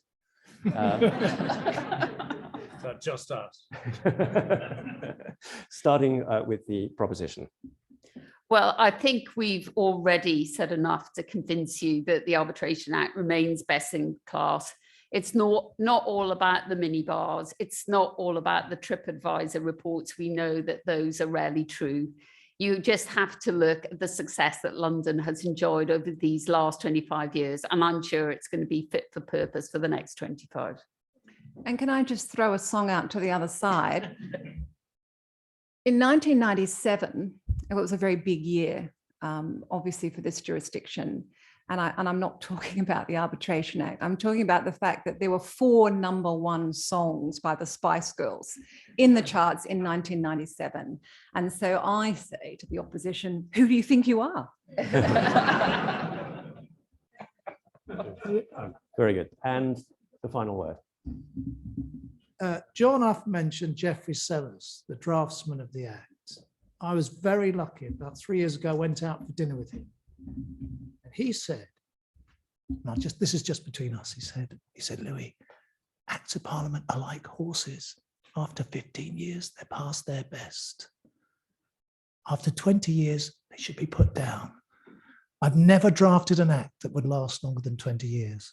When this act came out, we had the Volvo V70. Who had a Volvo V70?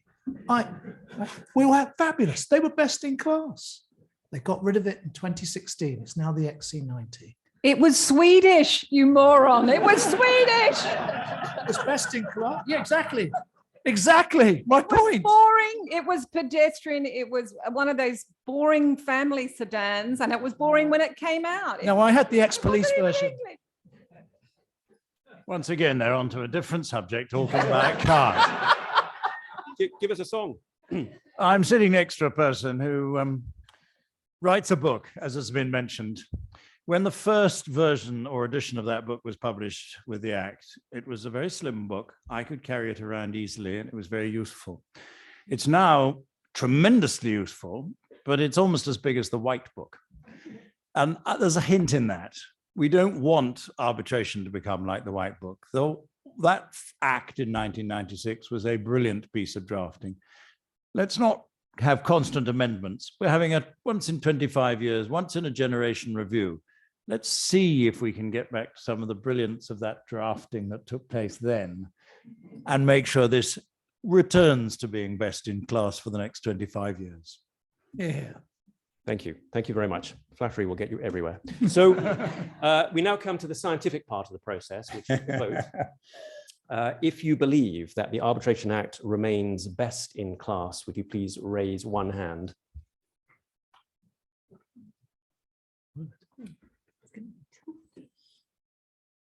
And thank you very much. And if you believe that the Arbitration Act does not remain best in class, please raise one hand.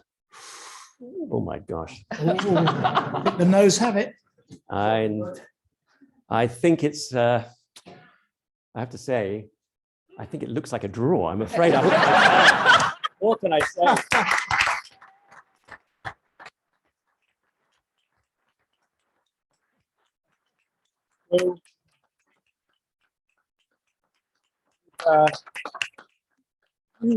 Huge disappointment on my part. Thank you all very much. That completes our proceedings. Thank you.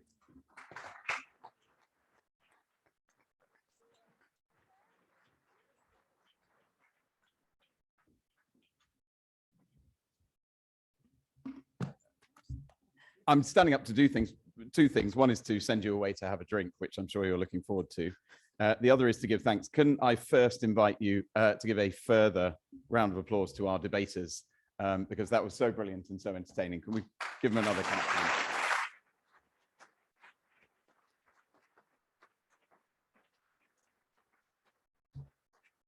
You'll be pleased to hear I'm not going to attempt a lengthy summary of what we've heard or to do justice to the breadth and depth of the insights that we've heard. I am going to offer one thought, if you'll indulge me. That is to say that lately many have denied or even derided descriptions of arbitration once given that it was rapid or efficient or straightforward or simple or even expert. But I think the expertise and the clarity and the efficiency that we've seen from all the speakers today suggests, to me at least, that the Act, whether it remains best in class or not, it certainly has its future in very safe hands. And that's not to mention all of the up and coming and future leaders of the profession who are listening to this in this room and around the world. I don't know how many we have, but it's certainly been in the hundreds listening to this who will contribute to the development of the Act and no doubt contribute to the Law Commission's review. So I think we leave the Act in a good place, whether it remains the same or stands to be changed. Finally, before we all go, I have quite a number of thanks to offer. I'd like to thank all of our speakers by name. That would be a very long list, but I hope those who I don't mention will forgive me for mentioning specifically Lord Savile, who has had to leave us, but we were enormously grateful for joining us, Professor Uff and Toby Landau for offering a point of view from the DAC itself, Dame Sarah and Sir Nicholas, who joined as members of the judiciary, which we're extremely grateful for, and to Sarah Green for giving us the point of view of the Law Commission. Personally, I would like to offer very sincere thanks to Audley Sheppard QC, who can't be here yet, but is on the way for the drinks, make of that what you will. To Louis Flannery and to Stavros Brekoulakis, who organised this event. They brought all the speakers together. They made this what you saw, and I think it was quite an exceptional example of a coming together of thinkers and contributors to what you've heard. I want to thank Lincoln's Inn for hosting this, Thomas and his front of house team, Laurentio, who's in charge of the tech, who saved my bacon several times, for which I'm extremely grateful. I'd also like to thank all of the sponsor organizations, and I hope you'll allow me to name them all because they all deserve recognition for contributing to the event and making it happen. The LCIA, the LMAA, the ICC, Clifford Chance, Freshfields, Herbert Smith Freehills, Mishcon Reya, RPC, Skadden Arps, 3 Verulam buildings, the School of International Arbitration at Queen Mary, 20 Essex chambers, Essex Court chambers, Keating chambers, and if you'll allow me a brief mention of Howard Kennedy. Thank you very much. Huge thanks to the IDRC and Damien Hickman, who contributed massively to the organization of the event, and to Opus 2, who contributed to the tech side of things. One special personal thanks is to Louis' colleague, Eleanor Chuck, who worked all weekend and for several weeks to bring this together, doing a lot of the work herself, and she deserves a particular round of applause.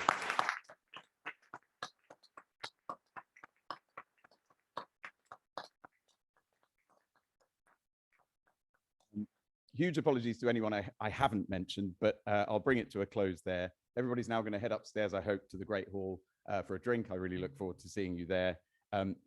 Serious matter, if you have any trouble with stairs, there are quite a number. Please let one of the members of staff know. There is a lift that you can use, or you can be assisted in some other way. So don't be daunted by all the stairs if that's a problem for you. Any other questions? Take them up with Mr. Flannery. He's standing by to hear them. And thank you very much.